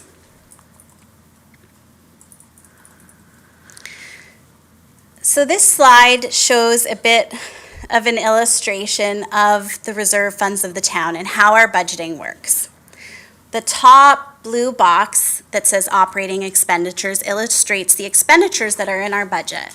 We have costs like personnel costs, materials and supplies, contracted services. Then we have in our budget transfers to operating reserve. So an example of an operating reserve is like the election reserve. It's a reserve that we put away for, so we have money when the election comes every 4 years, but it's not for a capital project. And then we also have our transfer to capital reserves. Sometimes this gets referred to as the capital levy, but essentially it's the same thing that we're talking about, money for capital, whether we call it transfer to reserves or we call it capital levy. And then we have debt payments for capital. So those two boxes there together, the debt payments and the transfer to capital reserves, is really what's going towards the capital program as part of the operating budget. And then we have external transfers such as the distributions to the library. So once we transfer money down into those capital reserves, then the bottom half of the chart shows you how those monies get used to pay for capital projects. So we use the capital reserve funds, grants, development charge, obligatory reserve funds, other revenues, and we use all of those things to pay for our capital budget expenditures like infrastructure construction projects, vehicles, equipment, facilities, and park development. A 5-year forecast has been prepared with projected balances for the reserve funds. The projected balances are lower than the balance in the financial statements because the projection includes all of the projects that are committed against the reserve fund, whereas the financial statements reflect the costs incurred to date. So this has always been the case. Everywhere I've worked, I've explained this because people will say to me, I'm looking here and you're saying there's this much, and then I look in the financial statements and I see this much. Why is that? And that's because I earmark it, and then in my mind, it's spoken for, you know? Like, it's, in my mind, it's not there. And then when you look in the financial statements, you'll see it sitting there because we only pull from those reserve funds when the capital projects happen, the invoices get paid, and then we adjust it each year based on what's been paid to date. The town's reserve fund balances are decreasing as capital projects are being completed. The forecast assumes increased contributions to the reserve funds from the operating budgets, as well as increased development charge collections, which are expected to increase some of the reserve fund balances in the future. So I've made that assumption. That's what I'm saying, is when you look at those forecasts, I've made the assumption that we're going to continue to increase what we're putting in there. This graph illustrates the anticipated cash balance in the reserve funds. So on the left side, from 2017 to 2022 in blue, these are the actual reserve fund balances in the financial statements. And then from 2023 to 2028 in green, those are the projected balances. So this is my projection of what the cash balance would look like in the financial statements. It is also a projection that's based on a number of assumptions, including interest rates, increased future contributions to the reserves, timing of development charge collections, and we also made the assumption that 60% of the projects committed are spent each year. So we kind of looked historically, we looked at how much gets spent. Usually there are some projects that are still in progress, and we made that assumption. So if anything differs from that, the results could look different. The town of Lincoln we do have a 10-year forecast, but what we're talking about as part of this budget is the 5-year capital forecast.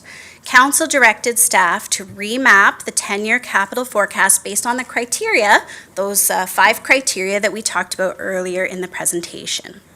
5 years have been remapped so far, and staff will continue with the remainder of the 10-year forecast. So I was mentioning this when I was speaking to someone that it is really a time-consuming process to do that remapping because a lot of the projects are interconnected.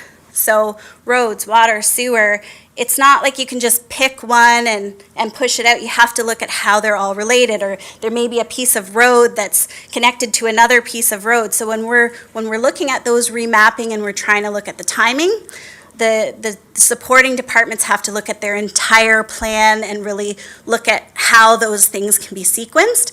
And then on top of that, the finance department has to be looking at the funds that we're projecting to be available and so on. So it is quite a lot. So we've gotten through 5 years, and then we'll continue with the other 5 before next year's budget. The forecast is based on what we know today, but there are many uncertainties and assumptions, including availability of grant funding, inflation, and interest rates. So all of a sudden we get a $2 million grant, changes that picture quite a bit, right? When you're looking at those things and you're kind of looking at where your reserve funds are going to sit. So the forecast, I have assumed certain grants like Canada Community Building Fund, which used to be referred to as federal gas tax, and Ontario Community Infrastructure Fund. Those are the main 2 that I've assumed similar levels of funding in the future because we have always had those ones. And so we rely on them. If they were to change, that grant funding, we would have to reevaluate that and update the forecast. But other than that, there's only grants that we know of in the forecast. So if something new comes up, that will improve the financial picture for sure. The reserve fund and debt projections are based on the forecast, and additional funding is required to close the infrastructure gap. So I might sound like I'm repeating that message a little bit, but it is really important. It's not just here, it's everywhere, but it is an issue that municipalities are facing, and so we are going to have to work on closing that gap. So with all that being said and done, based on the 2024 budget, what will be the impact of the capital program on the tax levy? The 2023 transfer to the Infrastructure Reserve Fund in the budget was $1.33 million. We're putting money towards the capital infrastructure, and this must continue. The 2024 draft budget has a transfer to the Infrastructure Reserve Fund of $1.77 million. The increase is $450,000 approximately, which is about 2% of a property tax levy increase on the Lincoln portion of the property tax bill. This converts to about 0.74% of the total property tax bill, and it amounts to $38 approximately for the average residential household with a 2023 assessed value of $381,000. And just to recap the budget schedule, we've prepared, we've engaged, we've developed, we've consolidated. I've been consolidating my heart out lately. and now we're at the informed debate and approve. And we'll be in this stage through the month of December as council reviews and discusses the budget. And then it's scheduled for approval in December, hopefully, and then we'll be in the educate phase in January of 2024.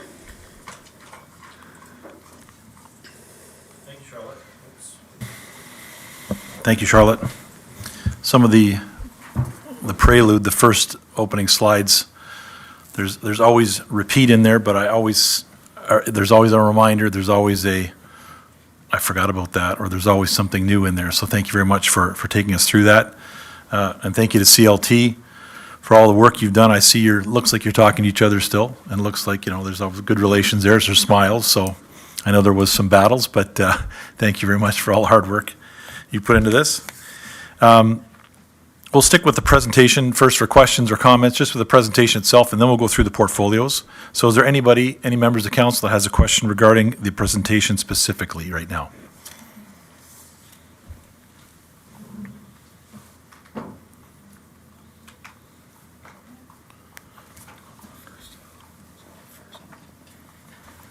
Councillor Mikulik, please go ahead. Thank you, Chair Reimer, through you to Charlotte and Mike. Thank you for the work that you've done. Yeah, 38-page slide presentation. There's a lot of information there. There's no doubt about that, and definitely a challenging year. So, questions I have is with regards to, I have a number of questions. I'll try to keep it concise, but reserve fund balances on page 60 of your presentation. When I look at that, and I wonder, you mentioned obligatory and discretionary. So what's the proportion of those reserves in terms of obligatory and discretionary? Through you, Chair, to the counselor, you mean the proportion?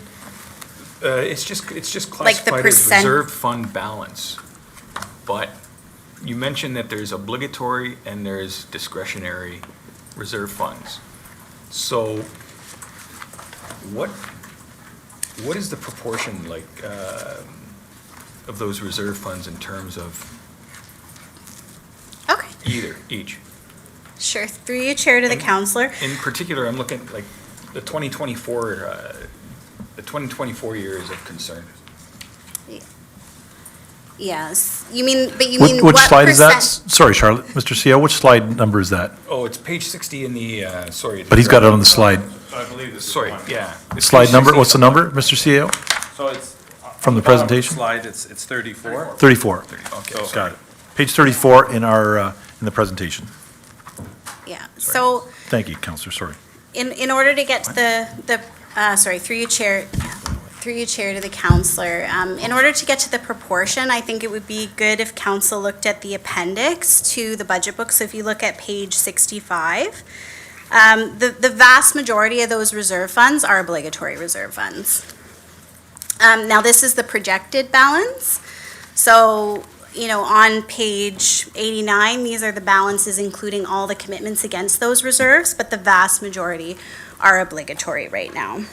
So we have money in the Building Department Reserve Fund, the Canada Community Building Fund. If you look at the end of 2022 projected, which is the year before that, because in that year we still have the Hospital Reserve Fund in there, I would say we're about 2/3 discretionary, 1/3 obligatory. Ballpark. So it's changing over time as we're giving that money out to the hospital, doing our capital projects. Those discretionary reserve funds are being drawn down over time, but as of the end of 2022, it was about 2/3, 1/3. Okay, so, through you, thank you. So, if I'm reading this correct, then,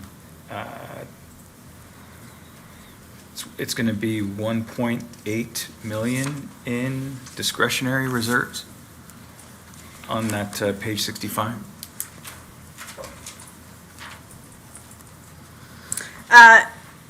So on page 65, what that means is that there are extra commitments against those discretionary reserve funds. So the total reserves will be about 100,000, like this is the committed balance. This is the balance including all the projects that are committed against those reserve funds. If we look on the financial statements, the balances are going to be higher than that. But yeah, there are commitments against those reserve funds. Okay, so I guess where I'm getting to is what, through the pandemic, like we had discretionary reserves that we were able to rely on to offset surprises that occur at any given moment. Do we have sufficient discretionary reserves to negate any or mitigate against any sorts of surprises that we may incur? Through you, Chair, to the counselor, I would say, I always like to have more in the reserve funds. It's in my nature. I am, a saver, always have been a saver. So you'll see when we do bring you the draft 2024 operating budget, we are trying to put a bit in there for winter control. We are trying to start putting into some of those contingency reserves. But at present, we've used a lot of them to contend with the pandemic. Okay. Thank you for that. So my next question through you is with regards to supporting debt and how we pay for it. Like it's 10 million or so is rate supported, 21 million is approximately levy supported, and 21 million is approximately DC supported. What happens if we fail to, or we don't achieve those levels of DC revenues that we're forecasting? Through you, Chair, to the Go ahead, counselor, what we would do is initially we would draw from another discretionary reserve fund. So there is the capacity within the development charge reserve fund to borrow between each service area and the other. And then we could also borrow, say, for example, from the infrastructure reserve fund and then repay that with development charges when they are collected later. So we would have to cover it if we didn't collect enough DCs, but we could recover that afterwards. Okay, so there is sufficient funding to work that out, should a slowdown be continued?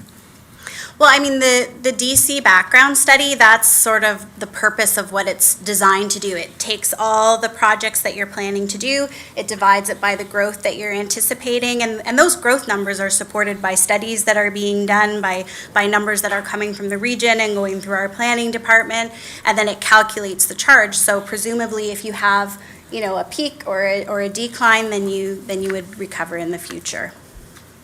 Okay, thank you. And then one more question through. Go ahead, Councillor. On this phase is, again, in the budget binder on pages 73 and 74, where that details all the debt that we currently have. Is that all the debt we have? Is this all of the debt that we have currently or are proposing? I look back and the earliest issued one was it 2017 or 2016?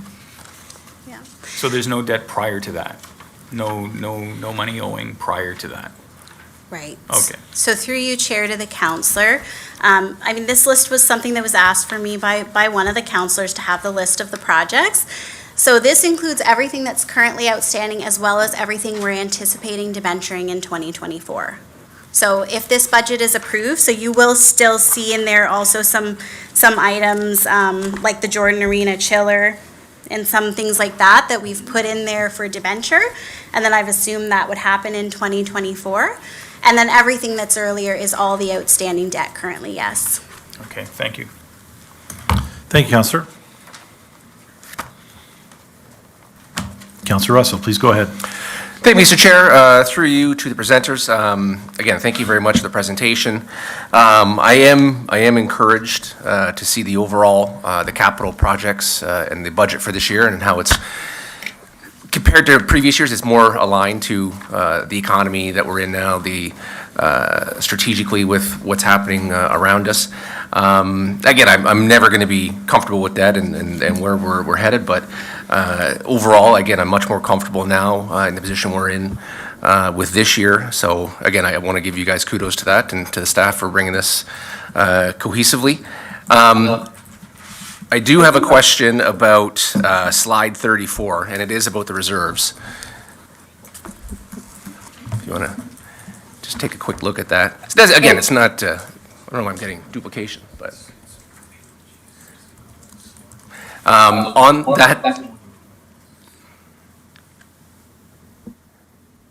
On that slide, there you go. I don't know why there was feedback. On that slide, for the future years where we're starting to see that revenue or the reserve funds go up, are there any incremental increases we're going to be needing to expect for contributions? Like, I know that we're at the 2% for infrastructure, but are there any foreseeable increases to help fund that, those balances?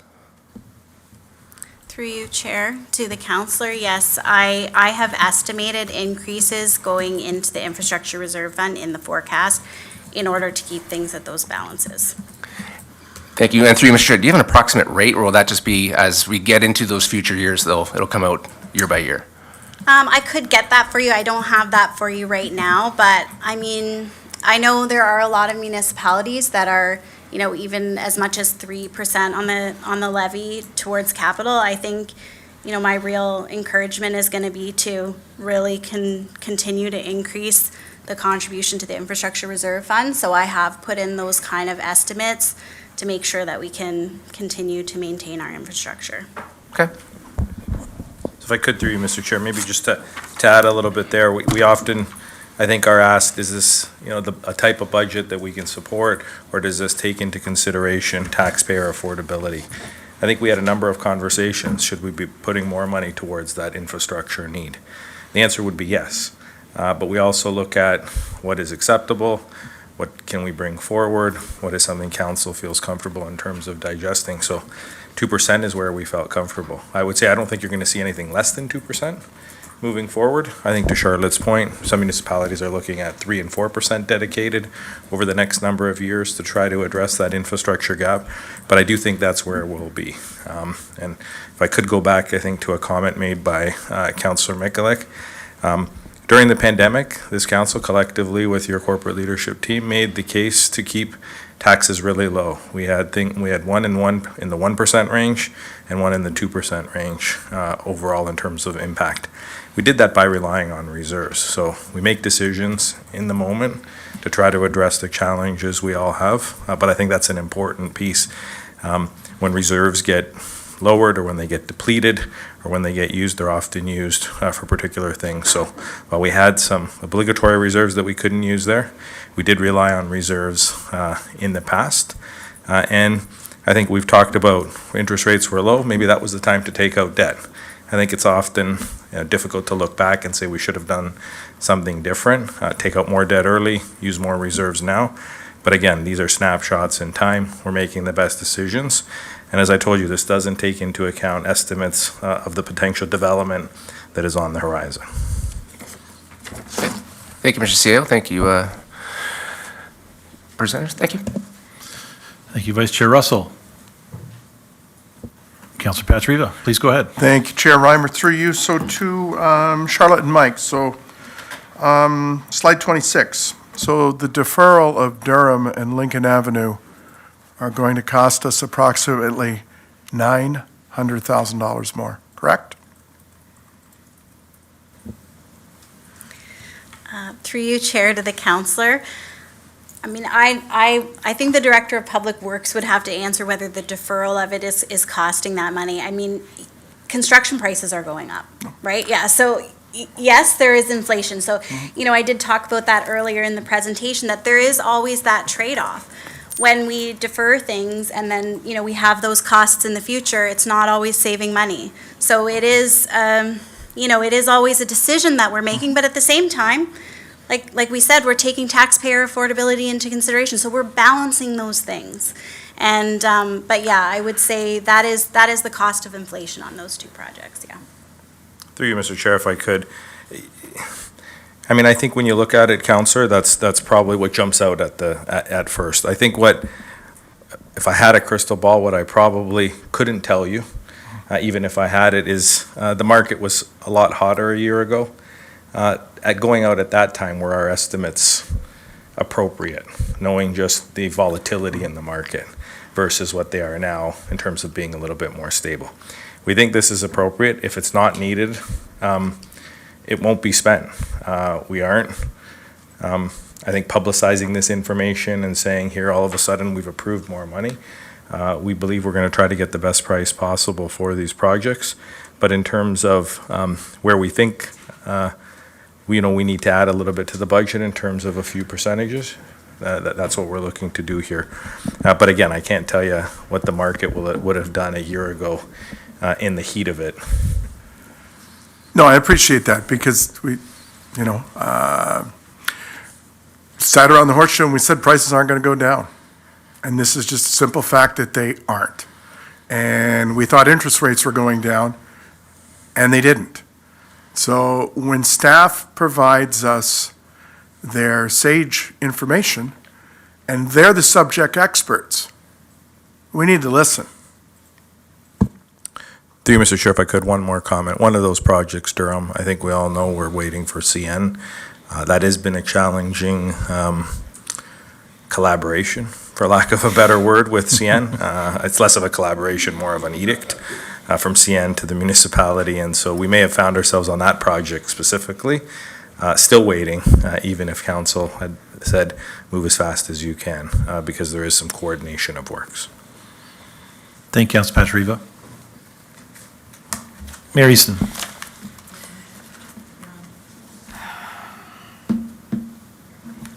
Thank you very much, Mr. Chairman. One of the things that we talked about after, and I guess during last year's budget deliberations, when we went into the small group, was the creation of the criteria that we were going to use in the future for deciding which projects we would select. And I just want to talk a little bit more about Durham Road, because I think that this is an example of a project that clearly falls into a number of categories. It falls into health and safety, but it falls into having the forces of external factors, the CN piece. And then it also fits in with subsets of health and safety in terms of road safety and the movement of trucks and the condition of the environment. And so now we have a situation where we're not just talking about money. In fact, we're not really talking about money at all. We're talking about how that project impacts what's going on in the community. I don't think last year, we'll say now that we had all the information. I don't believe we had all the information, because we had different information. Depending on who you had the conversation with, the priority was health and safety, or it was to support a community project, but it was not the same. So I don't have a problem with putting this one back on the road again, based on the fact that there's some factors here that we could prioritize differently. And it doesn't matter what we do now, it's going to cost us more because we're extending the time frame. So we probably should just forget about that for now, because there's nothing we can do about it. And take the priorities that we have and decide what we can do. And this is probably the year that a project like this could be put aside. And it's because we know CN aren't going to be moving. They are not going to take action quickly. And if they do, then I'll eat my words, but I haven't seen it yet.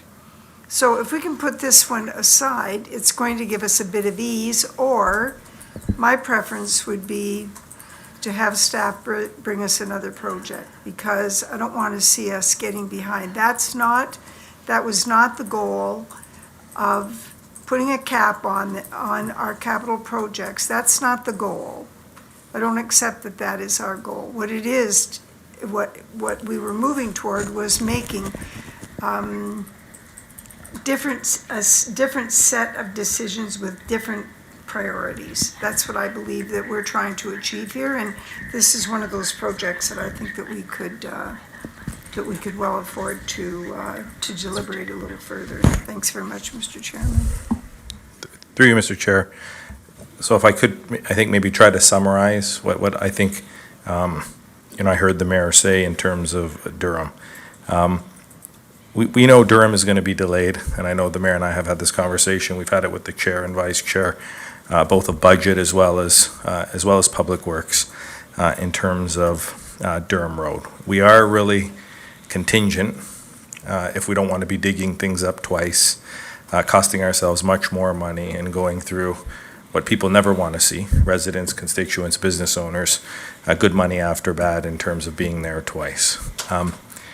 So I think if council is suggesting at this particular point in time, let's pull the 218 for now until we know where we're at with Durham, because it may not be till next year. It may not be till the end of 2024. I can't tell you. I think we can be ready to come to you mid-2024. I see Councillor Pakshariva giving me the kind of, that look. I don't know if it's going to take us longer than 2024 to get CN to the table. I think that's not what council wants to hear. It's not what our business owners want to hear. I don't know how we accelerate that. We've tried. This isn't a phenomenon just known to us in terms of dealing with CN. So I think if we want to remove this inflationary adjustment to find, I think, an ability to reapportion that. I don't think there's another project that we would actually reapportion into Mary Easton, so I don't think we'd be coming forward with a project.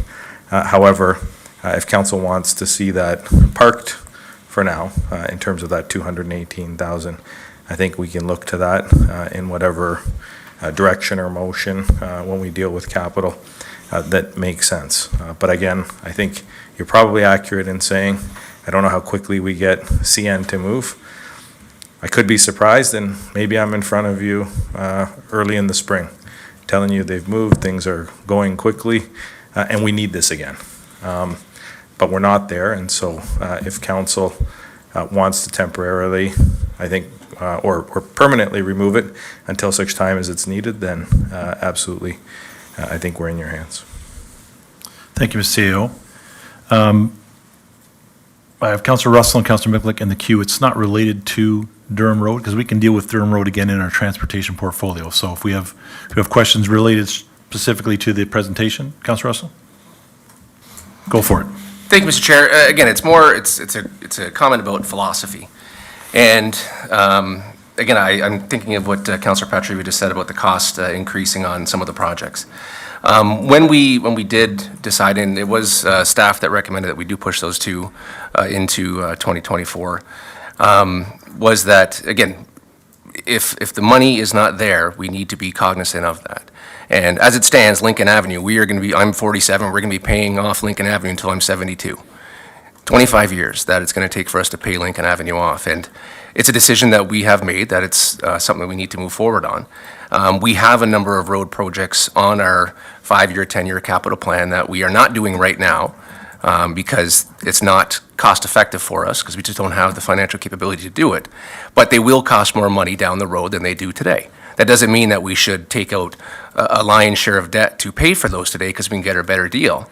It means that we need to try to, and I think we're doing it now, to be very cognizant of financial picture of where we are, where we're going in the future. And I think that we need to keep that, it's not even a conservative look, just keep that conversation open about long-term obligations, how we're going to meet those, and find that balance between today and tomorrow. And I think coming out of the ad hoc and to the mayor's point, I think we are in a position that we are doing that a lot better. And I hope that as the years go through this term, that we continue to do that, so.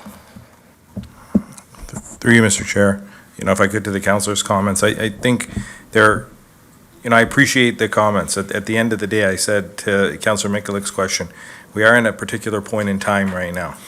I likely will be in front of you next year this time, giving you a much different picture of where we're at. Development will have heated up. Staff are looking at a number of the projects that are in the hopper right now and what they mean from a development charge perspective. Those amounts are, I don't want to say astronomical, but they are very large amounts. And I think that's when I talk to you about the ebb and flow of things, to Councillor, I think, Russell's point. When money comes in, we spend money. When money is slow to come in, we don't spend money. But that is the nature of the business we're in. Our job is not to take money and park it and keep it. That isn't what we do. This isn't the private sector. The public sector's currency is the delivery of services. It's to construct roads. It is to build buildings. Money comes in, it gets spent on projects. And so, as I said, I think next year in front of you, our outlook will look different. And that's why when I'm asked, is the sky falling, or whatever iteration of that people always ask, I say to you, it's not, because I like the position we're in terms of being a community that's seeing growth, that's seeing investment in various sectors and seeing commercial investment. We had Andrew here at the last meeting, and Matt talking about the importance of what's happening in our industrial sectors. Paul has updated you from an economic development standpoint, what's happening in our commercial sectors. We're seeing more there. That is where we need to be focused on, while residential now is slow. It will pick up again. So I probably digress a bit there, but I wanted to answer Councilor Russell's question. If I can just add to that. Go ahead, Chair, Charlotte. through you, Chair, to the counselor. Even though I do understand what you're saying, I am still becoming familiar, so I had to look it up. But that project, Lincoln Avenue, does have development charge funding as well. So like in terms of the statement that we'll be paying for it for years, it would be the development charges for that piece of the project that would be paying for it. And from a development charge perspective, that's not necessarily a negative thing on that piece, because a lot of times that's how development charges work. We put the infrastructure in to allow for the development, and then we collect those development charges when it happens, and we use it to pay off that debt. So I did just want to mention that there are different types of debt funding for projects, and they have different implications, but that one does have development charge funding towards it. Thank you, Charlotte. Thank you, Councilor Russell. Councilor Miklick, please go ahead. Thank you, Chair Reimer, through you to Mike and Charlotte. So similar-minded to Councilor Russell in the fact that I just don't think it's possible for us to do every project that we want to do in the moment. I think that it's just not possible. Like, you run out of money at some point, like in simpler terms, and or financing. But a question I have is, there's no doubt in my mind that I believe that there's going to be an increase, to the taxpayer. That being said, with these inflationary proposed budgetary items, can we take those proposed inflationary figures and put them in a reserve fund, a discretionary reserve fund, that would also, that would, yes, the ratepayer would have to pay, but it would also give us something to put towards a discretionary reserve fund that, should we need those funds, they're there towards one of 3 or 4 projects, I think, that we're looking at tonight. Mr. CEO? Through you, Mr. Chair. So let us take that away. I mean, absolutely. Could we take it and put it somewhere else instead of Dedicating it. dedicating it to these projects? It just means if those projects come in higher, we're in front of you trying to make up that gap. And so at the end of the day, either we're increasing debt by an extra 100 or 200,000 to find that difference. And so, yeah, absolutely, Councillor. I think to your question, is it functionally, can we do it? Absolutely. I think you're talking about something, to have in case, kind of that rainy day type fund that we put there. It just means, though, that if those projects do come in higher, we're in front of you asking for funds or eating up at whatever cap space we have in terms of debt limits to address whatever overture. Now, maybe they don't come in, Yeah. and that's the question, but, I mean, definitely, is it feasible? Is it doable? Yes, it is. I think it would be ideal if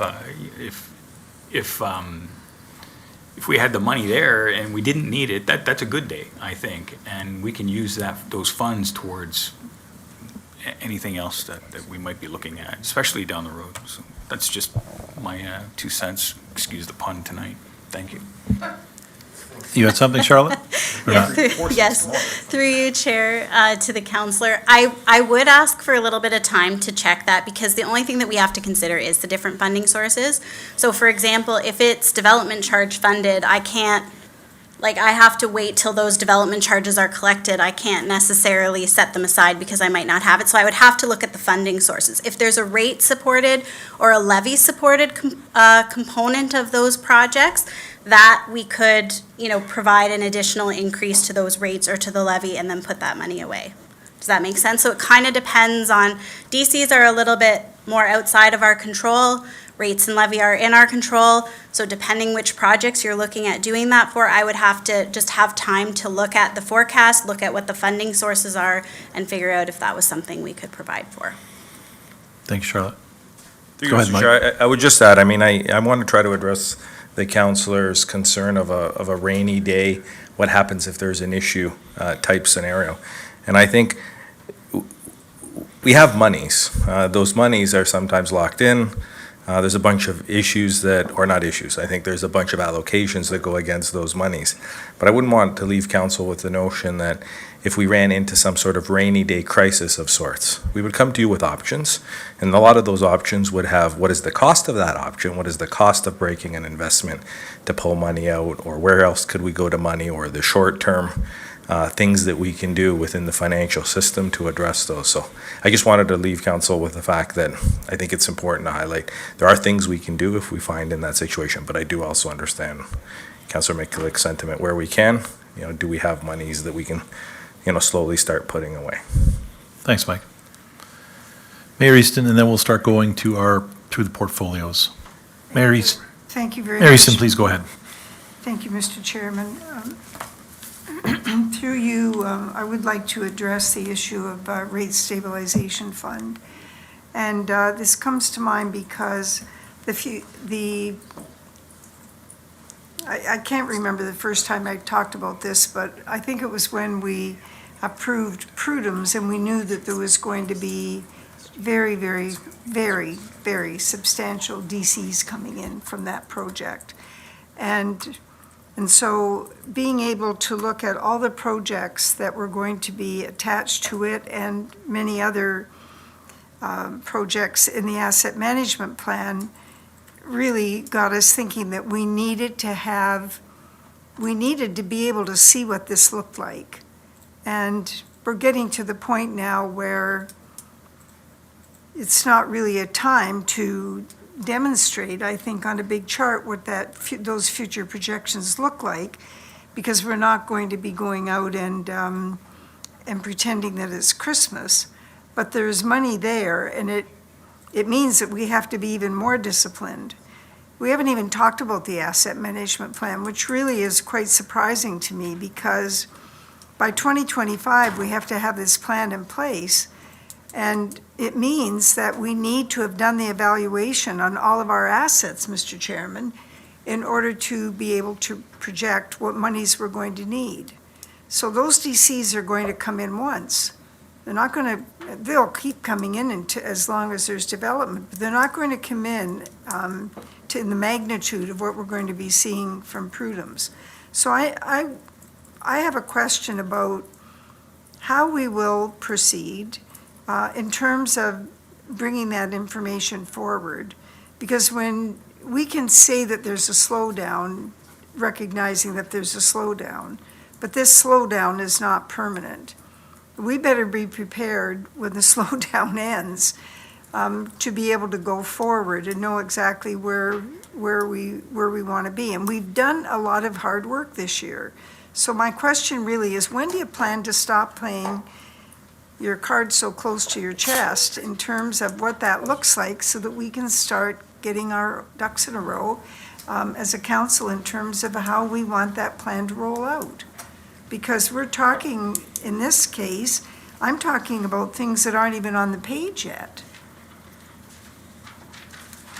So, Mr. Chairman, that's my final question on this section. Thank you, Mayor Easton. Charlotte, you want to go first?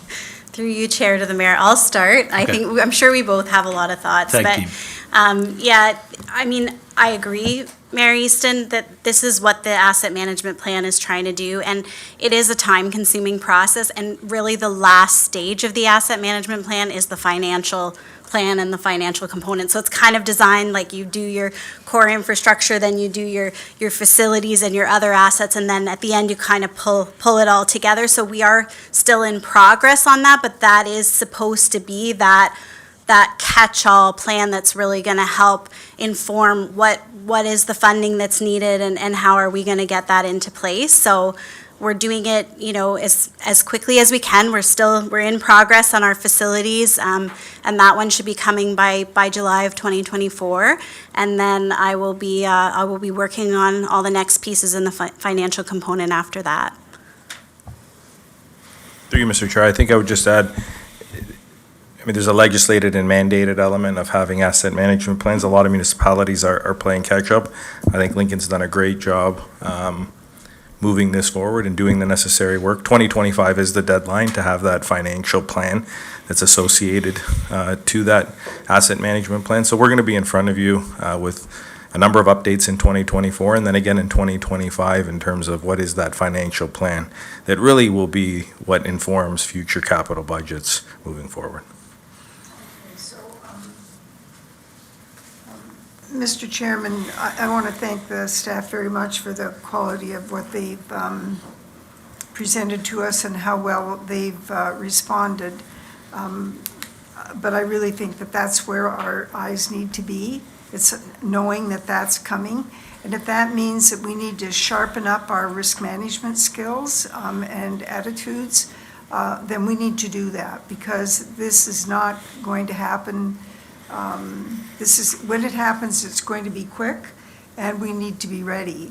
And I believe very much that we will have to be quite conservative in the way we approach, but at the same time, make sure that we meet the obligations, because I know that the province believes that municipalities are rich, and that and their intentions in terms of grants for the future are not going to look like what we've been seeing here.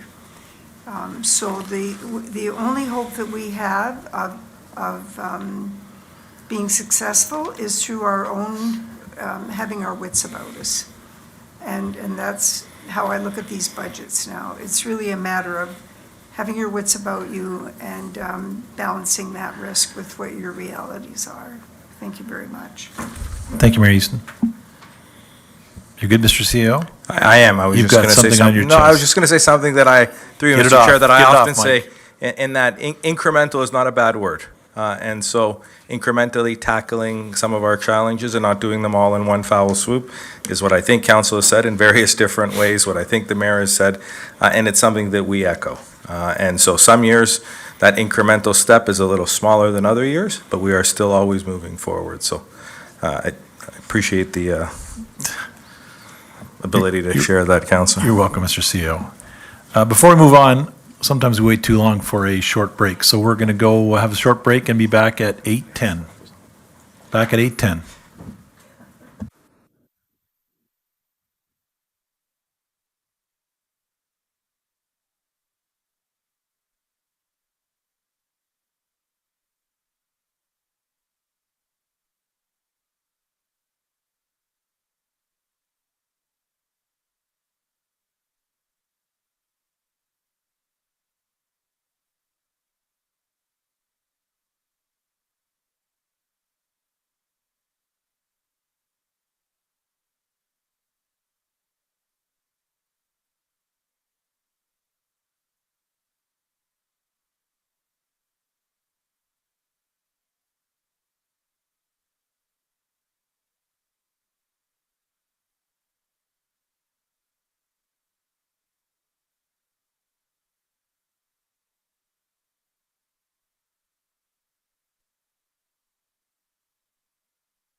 Welcome back, everybody.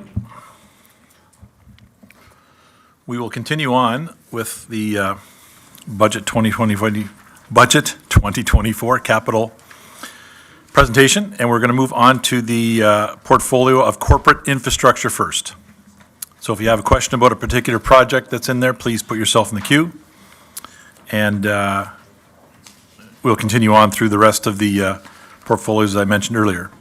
So any questions this evening for the corporate infrastructure portfolio, please?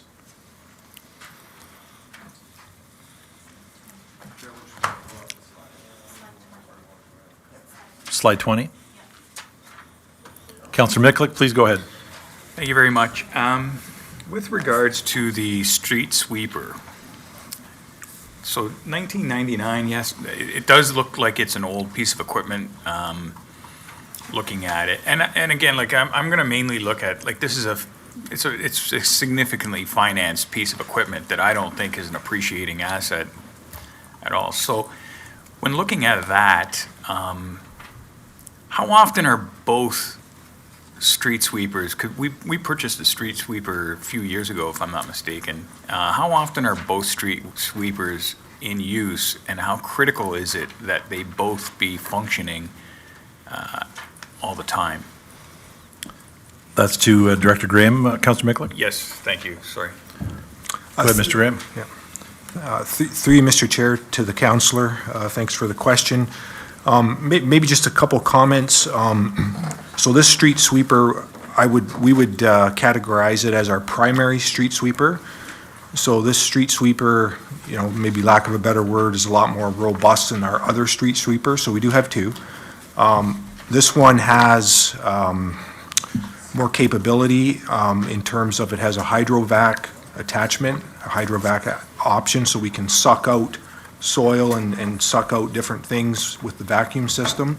So we do use this one for street sweeping, obviously, but we also use it to suck holes in the ground for signposts, expose utilities, and things like that. So this one is a bit different than the other one. It has more capabilities, more options. To your question around usage, so probably our most demanding use when we have two sweepers going is our spring cleanup program. So after the winter season, we have to get out, we have to sweep all of our streets, our gutters. So we have to have two sweepers going in order to deliver that level of service to the residents. And that's probably about 2 months, kind of weather permitting. And then in the fall, we also do a fall cleanup when we have two sweepers going, but in the spring is when we need two going every day for that period of time. Fair Councillor enough. Miklick? So through you, do we have a repair history on this? Has it been breaking down lately? Is it something that's been failing? Through Director Mr. Graham? Yeah, thanks. Through you, Mr. Chair, to the councillor. So basically, this sweeper's wore out. It is a 99 model, and it's at the point where we're really concerned if we're even going to get through next year with it.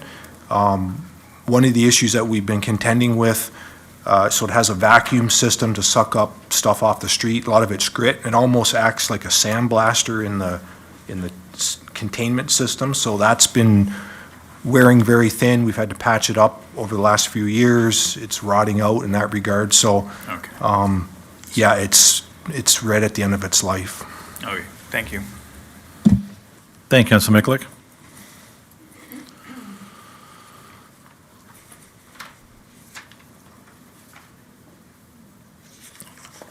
Anna, I can't see her. I can't see Councillor Murray. Oh, she can go in queue. You can go in queue, Anna, if you need to? Okay, thank you. I do, not for this particular one. That's fine. I just couldn't see you, and I didn't know if you can, so she's, just to clarify, clerk, she can be in the queue, like she can, okay. Thank you, Anna. I thought you could only, I needed to see you if you had your hand up, so, sorry about that. Councillor Miklick. Thank you very much. So, thank you, through you to our director. With regards to 202507, the town hall fuel tanks, Was there an environmental of some sort performed to perhaps give us an idea if there's any contamination with these tanks? Do we know if there's a possibility, or have we accounted for any possibility of any surprises that we may incur when you dig up a fuel tank?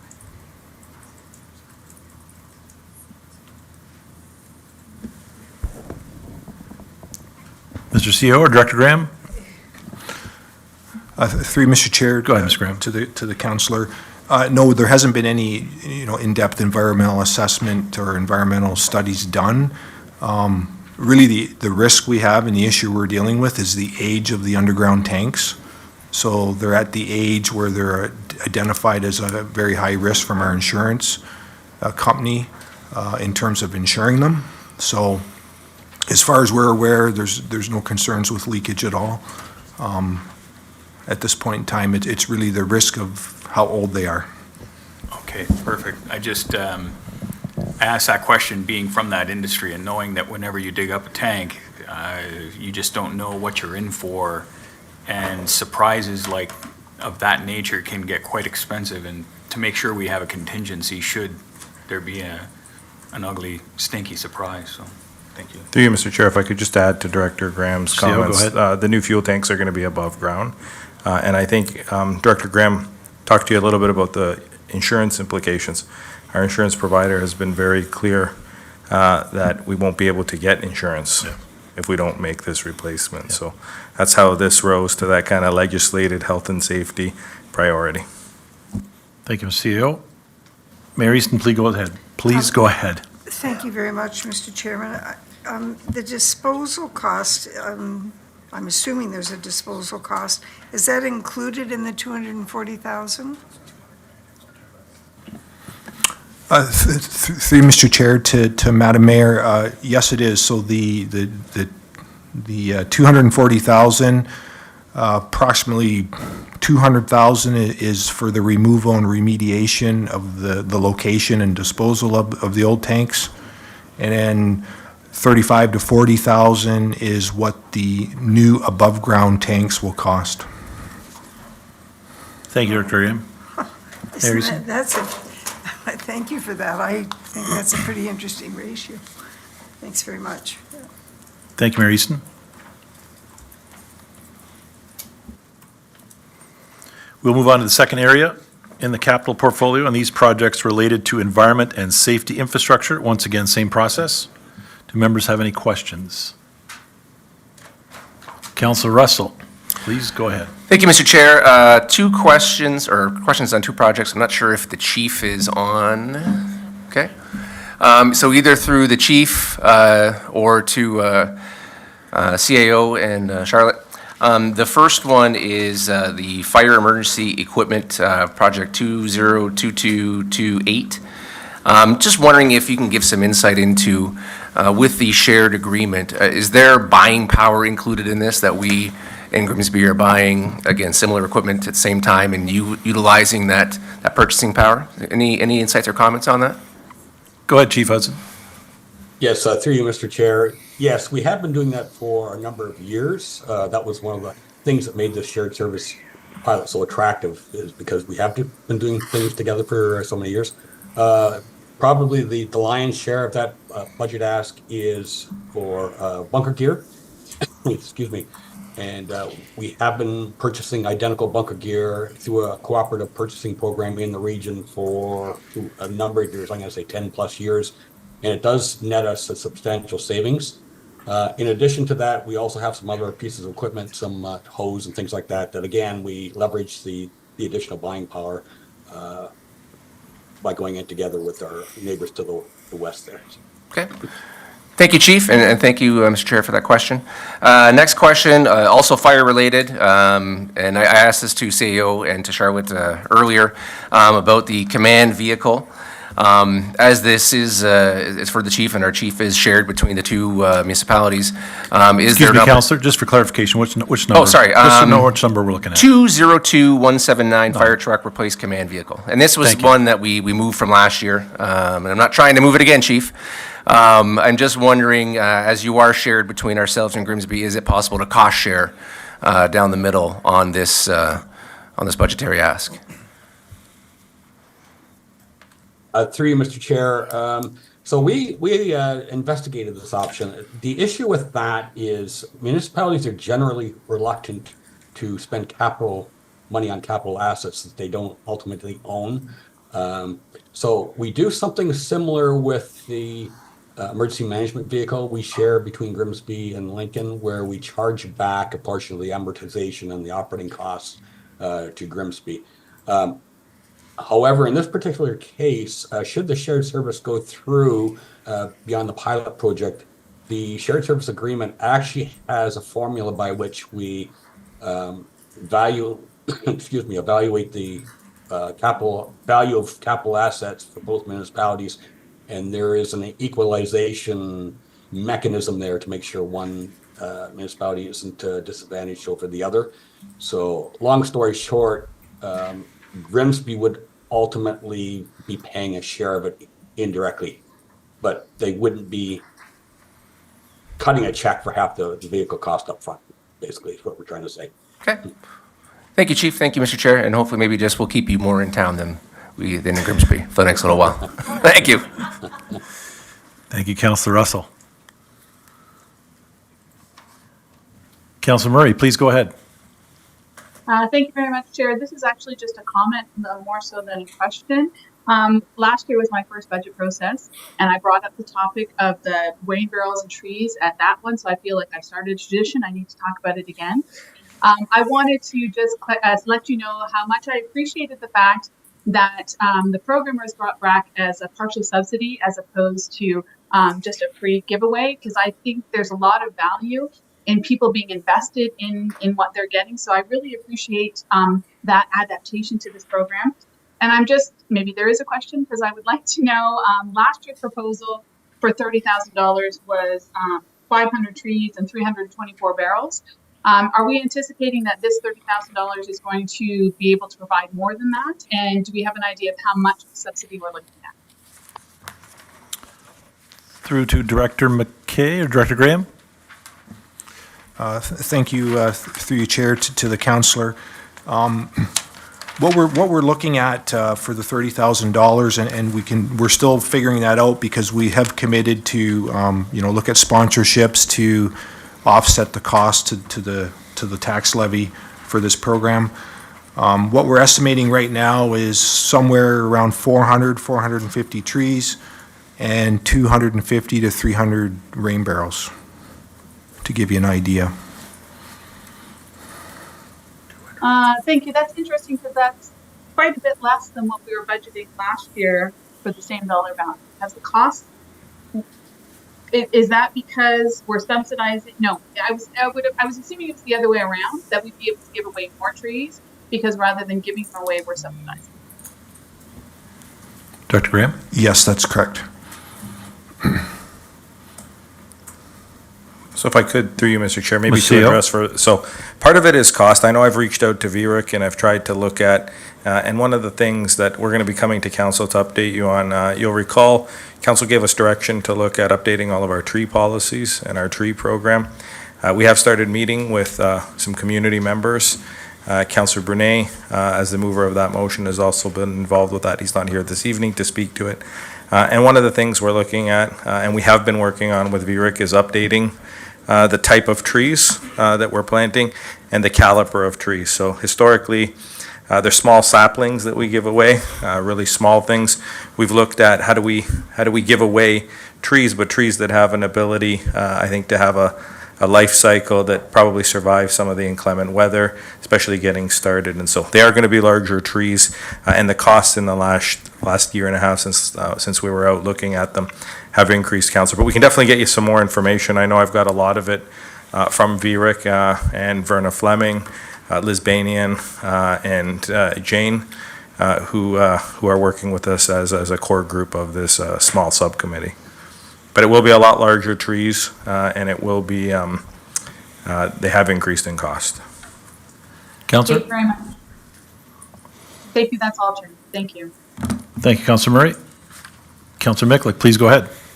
Thank you very much, Chair Reimer, through you to our fire chief again. So, looking at that same rescue command vehicle 202-179, it says that, like, the schedule for replacement after 7 years, that tells me that it has a 7-year lifespan, but we're going to buy a new one and debenture it over 10 years. So what is the actual lifespan of one of these trucks? Like what is the lifespan of this truck? Is it, if we're going to be paying for it for 10 years, we're comfortable paying for it for 10 years, is it going to last, like, did we get lucky with the one you have right now? Chief Hudson? Through you, Mr. Chair, when we do life cycle costing and going by industry estimates, the life cycle for a vehicle of this nature tends to be between 7 to 10 years, 10 being on the outside. We have done over the years track the repair costs and data, and we actually do find around the 7 to 8 year mark that the prices or the costs of repairs do increase substantially. So it's not that they won't necessarily last 10 years, but the cost to operate far exceed the value of the vehicle at that point. And plus, we find that the reliability of the vehicles tends to become a bit of an issue after about 7 or 8 years. Part of the problem with some of these vehicles is not so much the mechanical problems. They do have that, and in fact, this particular one has had some significant mechanical problems. But we're also finding with all of our fleet that the electrical problems, especially with the sophisticated computer systems, electronic systems on board, coupled with the salt spray from the roads and the brine, really gets into the electronics of it, and it really causes a lot of problems. So, part of the thing we're trying to do is to kind of cycle our fleet out and rather than running one vehicle down into the ground, try to replace it at the 7 year mark and then downgrade it to, say, a prevention vehicle, and then downgrade, the oldest vehicle out the door. So we're not quite there yet. I think ultimately, as we do some fleet management principles, that's where we'd like to go. So to answer your question, long story, a long way of getting here is I think we can use that for 10 years. I don't necessarily think we should be using it at the full 10 years in a first response emergency mode, but it will last the department for 10 years. Okay, thank you. I just, I only see the truck in the parking lot. It looks like a new truck. It looks good. I don't know what it looks like underneath or how many kilometers are on it or how, that's all I know based on what I'm seeing here. Also, Chief, sorry, Councilor Mikulak, correct me if I'm wrong, the delivery time on that, it was 2 or 3 years, I believe, if I remember seeing that correctly? Yeah, that's part of the issue. It's going to be 2 years, and Before we I'm get talking to other fire departments, and it's going to be 2 years before we see a get new it, yeah. one.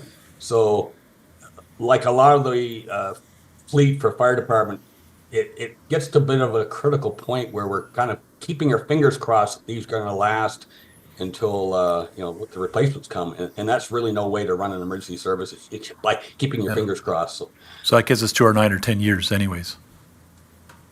Yeah, so that vehicle will be 11 years old once the replacement comes. Okay. Excuse me, Councilor Mikulak, sorry, Charlotte had something to say yet too. Go ahead, Charlotte. Thank you. Through you, Chair, to the counselor. So there's sort of two sides to this. There's the useful life from the chief, and then there's the financing of it. So you're correct, counselor. We can't exceed the useful life of an asset with the debenture term. Like, there's a rule about that. But based on everything the chief's saying and based on what we've looked at on average, that's where we chose the debenture term for. But if it were a shorter life, then yes, we would have to do a shorter term debenture. Okay, thank you. I just, I worry about financing a car longer than 8 years. I just, knowing vehicles and how they are. So another question I have through you to the chief as well is with regards to, I'll lump them together, 202-229 and 202-230. These, and the concern I have with these two trucks is that in our capital forecast plan for last year, they were budgeted at $122,000 each. And now they're coming in at $350,000 and $550,000 respectively.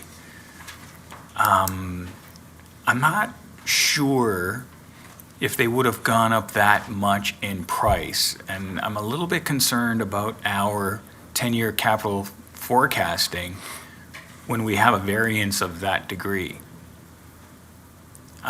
So that being said, with these two trucks, is it possible to, I don't know what these trucks look like or why they would cost $350 or $550, but is there a way to rebuild them or to replace the chassis, or are they rusty? Are they, I'll ask 100 questions in one, but are they like You're rusty? getting over 3, Counselor, so, yeah.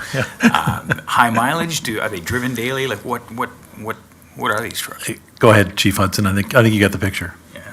Yes.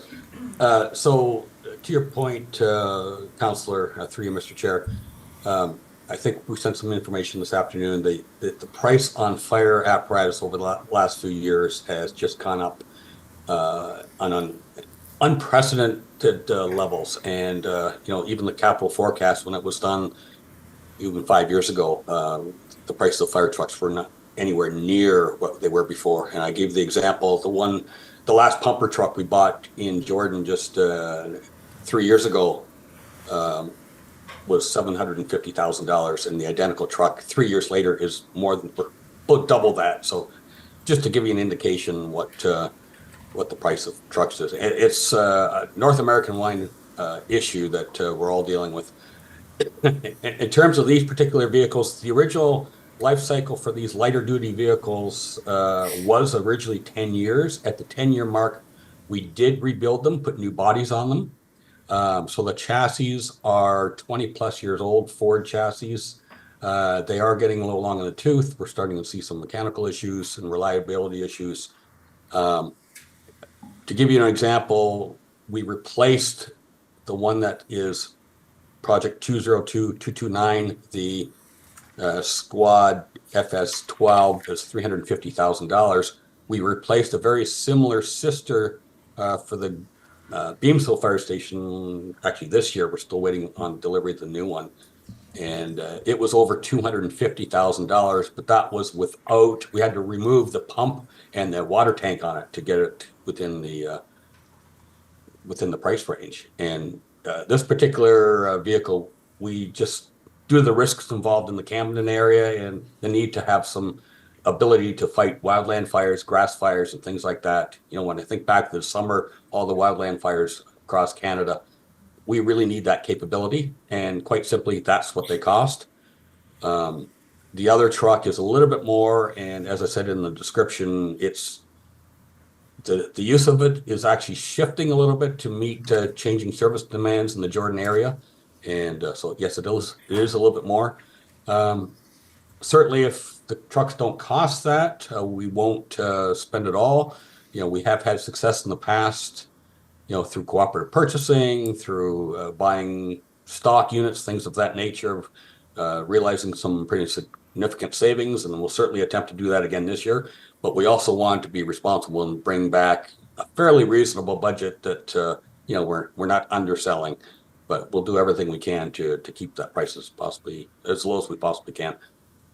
Thank you, Chief. Counselor? Just a follow-up to that, thank you. Go ahead. Through you. So like, these two trucks seem similar in nature, and my thoughts are that they're not going to a call both at the same time, typically.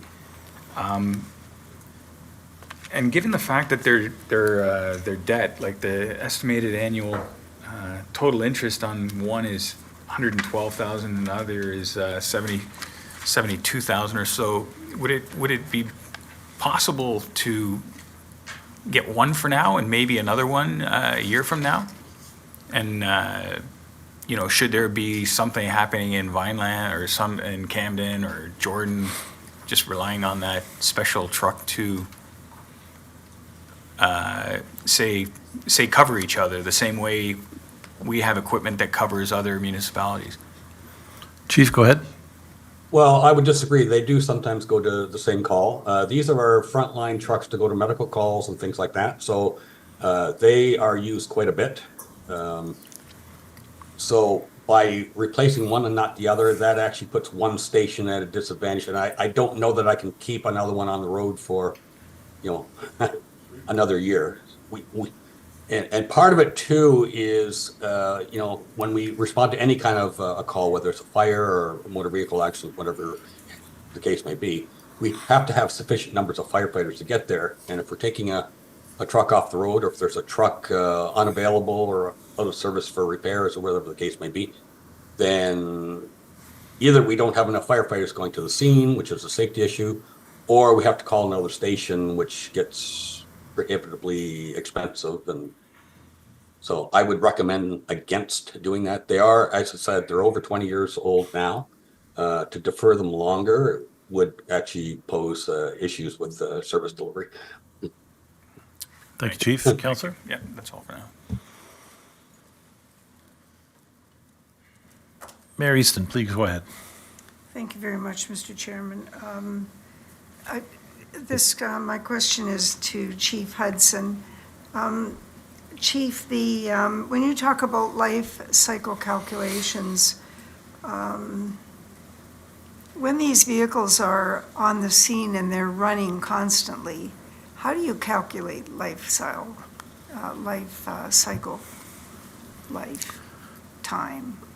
Chief Hudson? Wear and tear?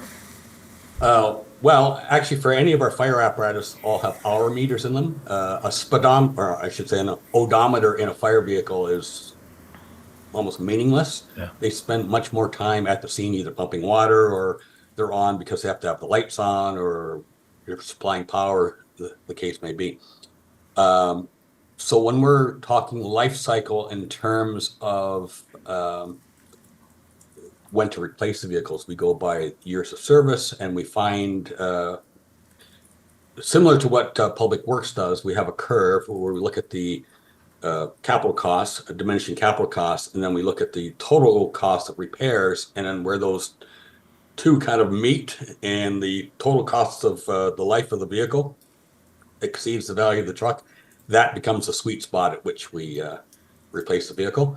For lighter vehicles, as I said, that's around the 7-year mark. For the larger vehicles, which we're not asking for this year, it tends to be around the 15-year mark. But, it's really a function of age versus depreciation on the capital asset versus your repair costs.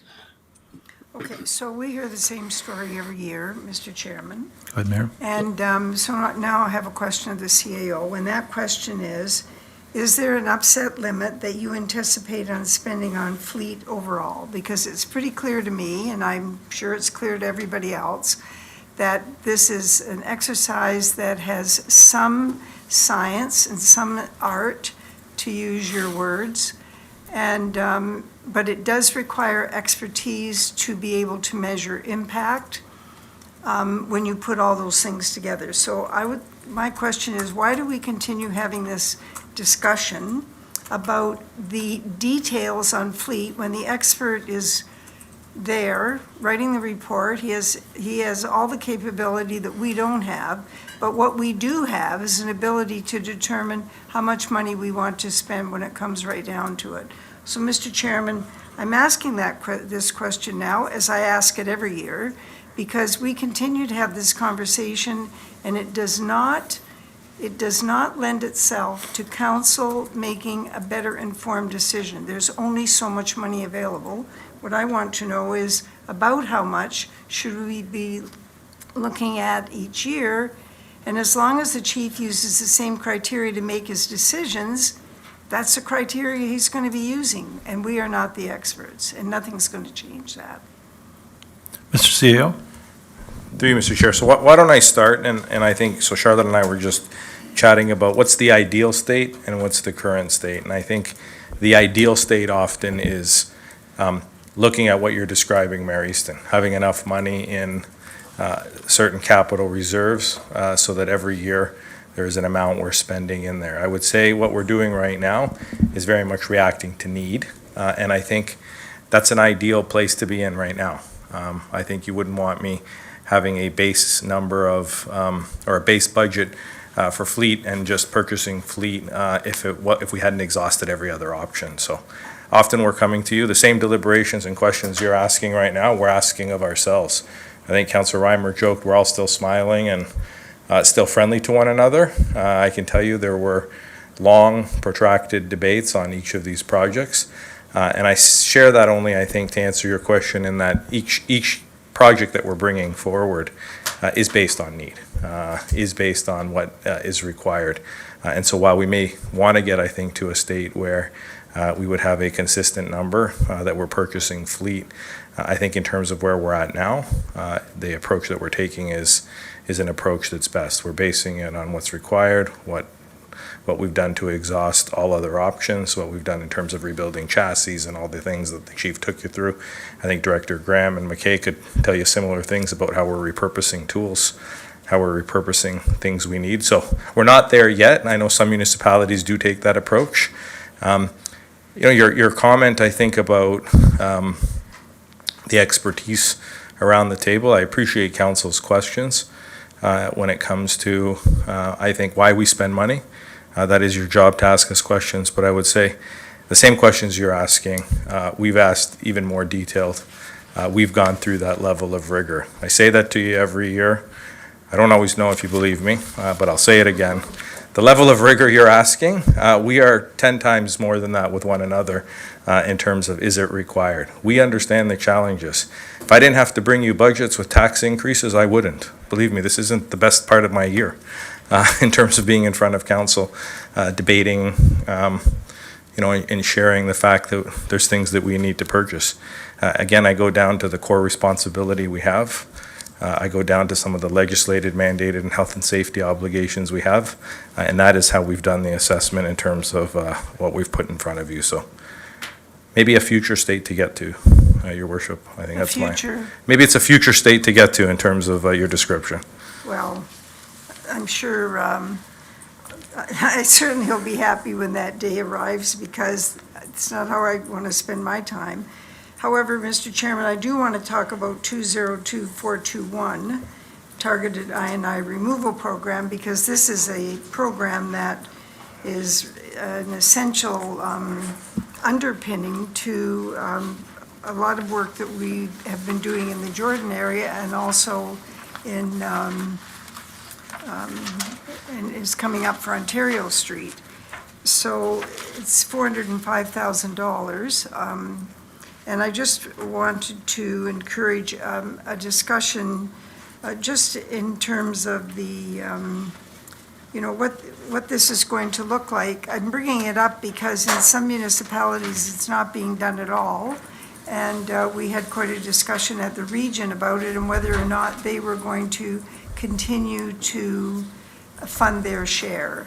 And so I just would like the treasurer to talk about what the end result was as she understands it and what impact it could have in the future on our costs. Through you, Mr. Chair, if I could. So I'm going to make one comment. I'm going to turn over to Director Graham to talk to you a little bit about I&I. But the reason I want to make a comment is because while I&I doesn't excite you, it does excite me, because if we do I&I right, that means we're not spending big money on big infrastructure. That's right. Because we're actually getting the wrong water out of the wrong place and putting the right water in the right place. And so I&I is something I'm passionate about. When I learned about it a few years ago, I am not a public works or water expert or an engineer, so I will turn it over to Director Graham. But I did want to give you that comment because I think at the core of it, we don't want to be putting money in the ground that is not needed. And I&I and targeted removal of I&I is an important way of that. Director Graham, please go ahead. Through Mr. Chair, our CAO did a great job, and I'm glad he's passionate about it. That's great. Yeah. Yeah. But Stormwater management. thank you for the question, Madam Mayor. This is a really important program. There's so many benefits to it. As our CAO said, if we can get this extra water out of our pipes, and this extra water comes from, groundwater leaking in pipes, it comes from rainwater getting in the system from many sources, manholes, people's downspout sub pumps, so drains, so many ways that water gets into the system. But if we can get this water out, as our CAO said, we can save on, a lot of investment in upsizing pipes. So we can free up capacity in our existing pipes, and that supports development. And a lot of our development is challenging because it's intensification and, they're connecting to existing infrastructure, so that's really important. The other thing too, basement flooding. So we definitely don't want to have basement flooding and mitigate that risk. So the more water we can get from entering the system that shouldn't be getting there, we can protect our residents' basements in certain areas. And all this extra water, gets pumped and through different systems and pumping stations all the way to the Baker Road wastewater treatment plant. And that costs a lot of money to take all this clean water that really doesn't need to go there to get treated. And then, we end up paying for it with our wastewater costs, treatment costs. So there's so many advantages to do this program. And I know the value at $400,000, it is a lot of money, but this is a very comprehensive program. And we are looking at the Ontario Street sewer shed. So the Ontario Street is, the main sewer in the municipality, in Beansville, I should say. And so there's lots of contributing areas that get there. So what we want to do with this program, we do a lot of flow monitoring, it's called. So we have at least 15 flow monitors out strategically in the system. And we want to capture flow in the sewer. And then when we have rain and wet weather, we can measure how much extra flow gets in that sewer and gives us an indication on, the level of I&I in that system. And then we sort of trace the flow back. So then we try and trace where this extra water is coming from with flow monitors. And then we target areas, and we do many things in those areas. Video inspect pipes, look for cracks, look for sources of I&I. We do smoke testing. What smoke testing does, it'll come up and go through connections that shouldn't be connected to the sanitary sewer, like storm drains and whatnot, and it helps us find out where those are. So we do a lot of investigation, and it is really comprehensive. And then that informs our reduction program on where we can look at getting rid of the I&I. And then we continue to flow monitor it again to measure the success and, how much we're removing. So it is it's comprehensive. And to the comment around the region, so the region has the combined sewer overflow funding to assist municipalities in removing I&I, because this is a big benefit to the region as well. So I know the region overall has reduced some of their budgets with their CSO programs, but we've been in ongoing discussions with the region, and they're very committed to support the town in our program because we have a really comprehensive program, well laid out program. And we're kind of working hand in hand with the region because we're trying to find capacity in the system in the interim while they get prepared to upgrade their infrastructure in Beansville. So it would be Ontario Street sewer north of Green Lane, the Ontario Street pumping station, etc. So by doing this helps the region have a little more runway to get prepared to upgrade their system because we're finding extra capacity. So those are a few comments. Thanks. Mayor?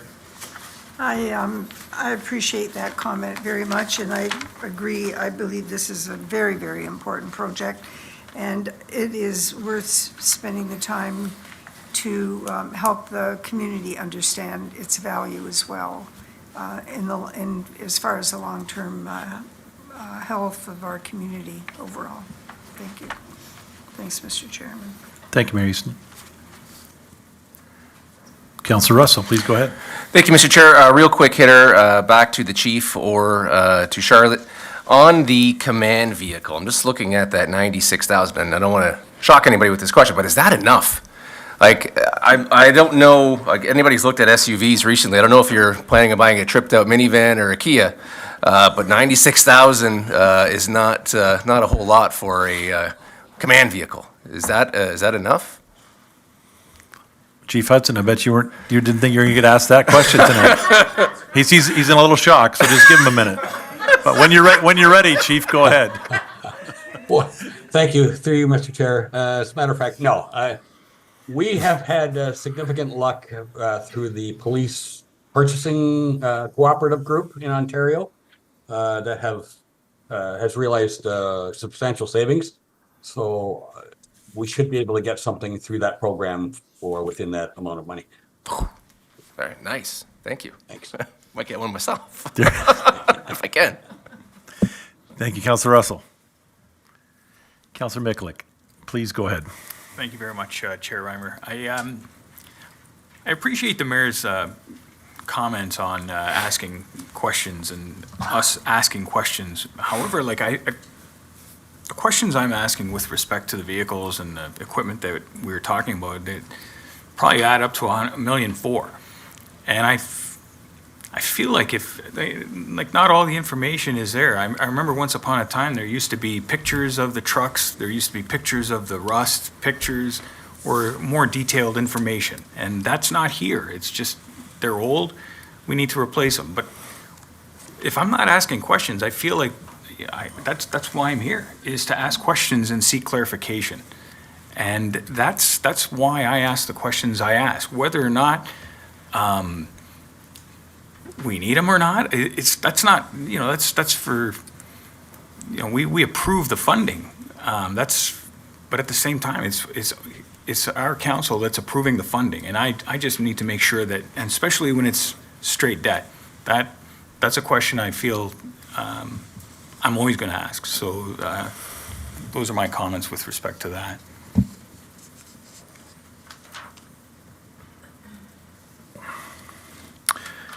We'll move to the next area, under social infrastructure. Once again, council, get in the queue if you have any specific questions under social infrastructure.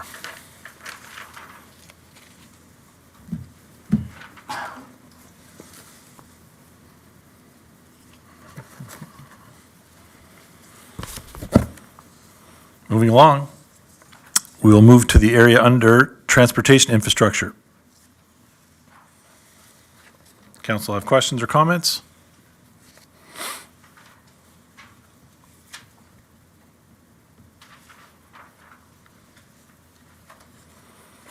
Finally, we will move to the last capital portfolio area, hospital. Do members have any questions or comments regarding hospital?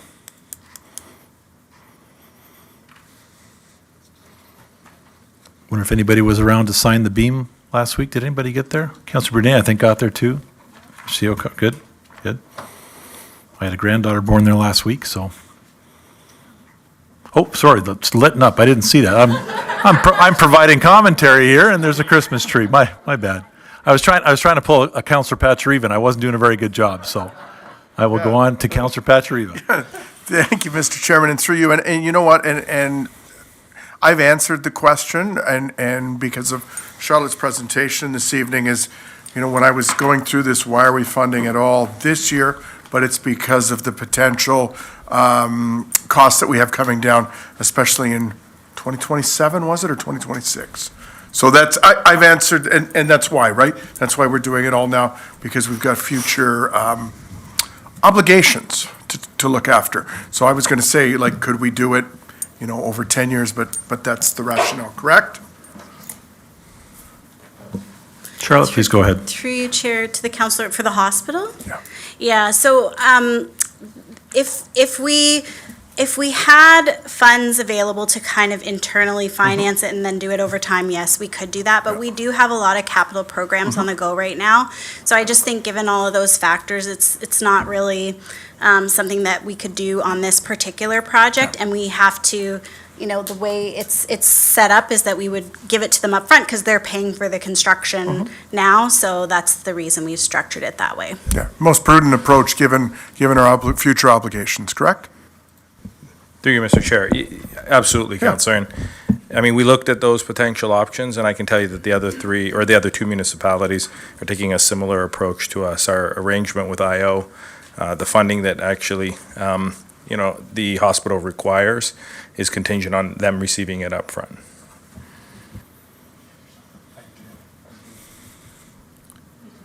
I did. That's okay. I was just going to say, and then we're in a better position because we actually did that in 2003. And we've got money in the bank. They have nothing. So through you, Mr. Chair, if I can, just for anybody who may be watching, I'll repeat the councillor's question because his mic did go off. And that is that we actually had money in the bank. We had a reserve fund, as Charlotte highlighted going through the presentation, that had over $2.5 million. And so that's, we're using that to offset the actual debenture that is required here. So we are in a good position relative to others. Thank you, Ms. CAO. Thank you, Councillor Basriva. Mayor Easton, please go ahead. Mr. Chairman, I just as a little housekeeping, it is Grimsby, Lincoln, and West Lincoln, but this was really unique because it included the whole region of Niagara. And we probably forgot that because it's always our budget that we're talking about, but everybody has contributed to this, just like everybody's contributed to South Niagara. Thanks, Mr. Chairman. Thank you, Mayor. Councillor Murray, please go ahead. Thank you very much, Chair. Through you, I'd like to just have a couple of comments. I am the Town of Lincoln's representative on the West Lincoln Memorial Hospital Community Council, and I was there to sign the beam last week, which was really exciting. And I just wanted to share with you a couple of stats that I think will really bring home how important this investment is that we're bringing forward as a community. One of that is that hospitals are operating at unbelievable occupancy rates right now, and the West Lincoln Memorial Hospital is operating at 110% of capacity. They have staffing shortages, there's capacity pressures, and all of these things are going to be improved by this new build and by this new hospital, and that's going to be fabulous for our entire community. Right now, the surgeries at West Lincoln Memorial Hospital are operating at 150% of pre-COVID numbers. And that's because they've added additional hours of OR time. And there's been over 420 births at West Lincoln Community Hospital since 2022. So, even in the old building and the lack of the new facilities yet, we're still more than maximizing our use of this facility. So I just wanted to congratulate the Town of Lincoln as well as Grimsby and West Lincoln for their support of this excellent project. Thank you. Thank you very much, Councillor Murray. Councillor Timmers, please go ahead. Thank you very much, Chair Reimer. I don't know if I can follow Councillor Murray. That was really well said, Councillor Murray. I'm very proud of our commitment to West Lincoln Memorial Hospital, and it's been a part of our community for decades and decades, and it was a long fight to get this new hospital, so I'm just really proud of this investment that we are making from our community. And I didn't make any comments during budget, so Chair, if I could just make a couple of comments. Go right ahead. I just want to thank all of the staff, all of the senior management team, everyone. I think this is an excellent budget. I didn't ask any questions just simply because all the information was there. I found the reports were fantastic, they were clear, they were concise, the details were there. So I may not have been asking questions, but that is not because I hadn't read those reports, and everything I needed to know was there. So I just want to thank you. I think you've done a very good job. Thank you very much. Thank you, Councillor Timmers.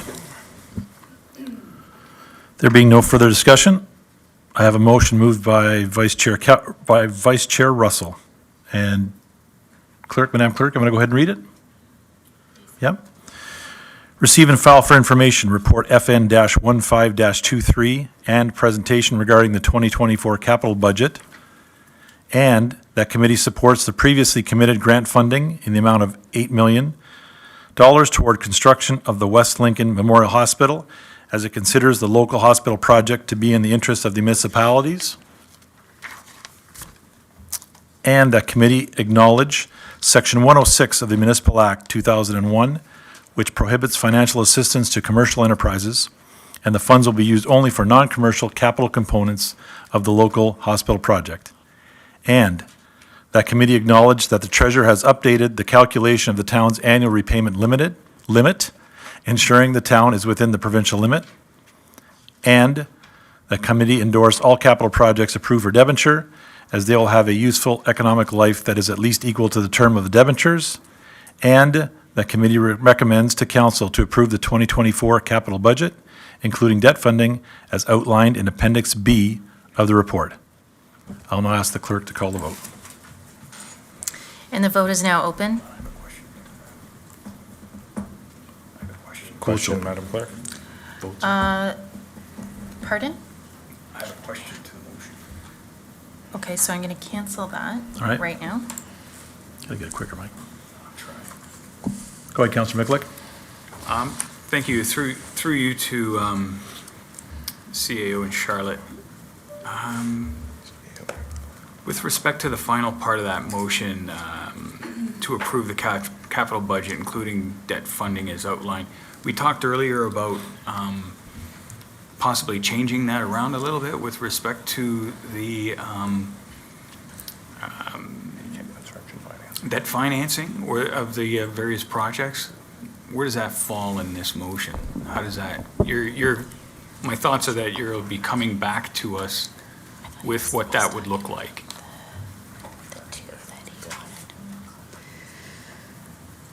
Madam Clerk, do we need a motion for that? Sorry, I was in the middle of a procedural question over here. Sorry, can you repeat that question? Sorry, Councillor. Go ahead, Councillor. That's okay, sorry. We talked earlier about different ways of financing it, with respect to maintaining that 2%, but restructuring how we're apportioning that debt finance or that shortfall possibility that, I forget what it was. The three projects that we allowed three- for yeah, extra for- funding. We've already approved the projects, but there's extra funding in Yeah, there. the extra funding. And So- possibly going to a discretionary reserve fund instead. Right, the notes that I took while the discussion was taking place, that staff will come back with more information regarding the reserve funds to address debt limits, funding sources, rate stabilization, and that staff can bring back more information on that. But as far as the projects that were listed in each of the portfolios, there was no amendments to any of those, but you did No. ask for more information, and staff can provide that. Okay, perfect. Charlotte, you want to comment to that? Yeah, through you, Chair, to the counselor. I mean, what I was discussing with the CAO is essentially the alternative to that debt is to increase the levy or the rates by more than what we have in the draft budget, which I know council hasn't received the draft operating budget yet, but there isn't really, that's the alternative, is a further increase in that infrastructure reserve fund. So that's something we could look at as part of the operating budget if council does wish to do a greater transfer to the infrastructure reserve fund, and then we could address it at that point in time if that's something that you want to do. And I can let you know at that point what the options are. Okay. Councillor? Good. Yeah, go ahead. Madam Clerk?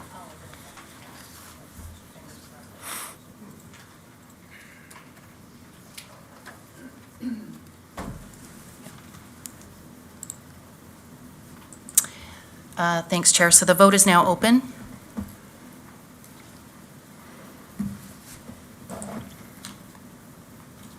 Okay, and I'll close that vote.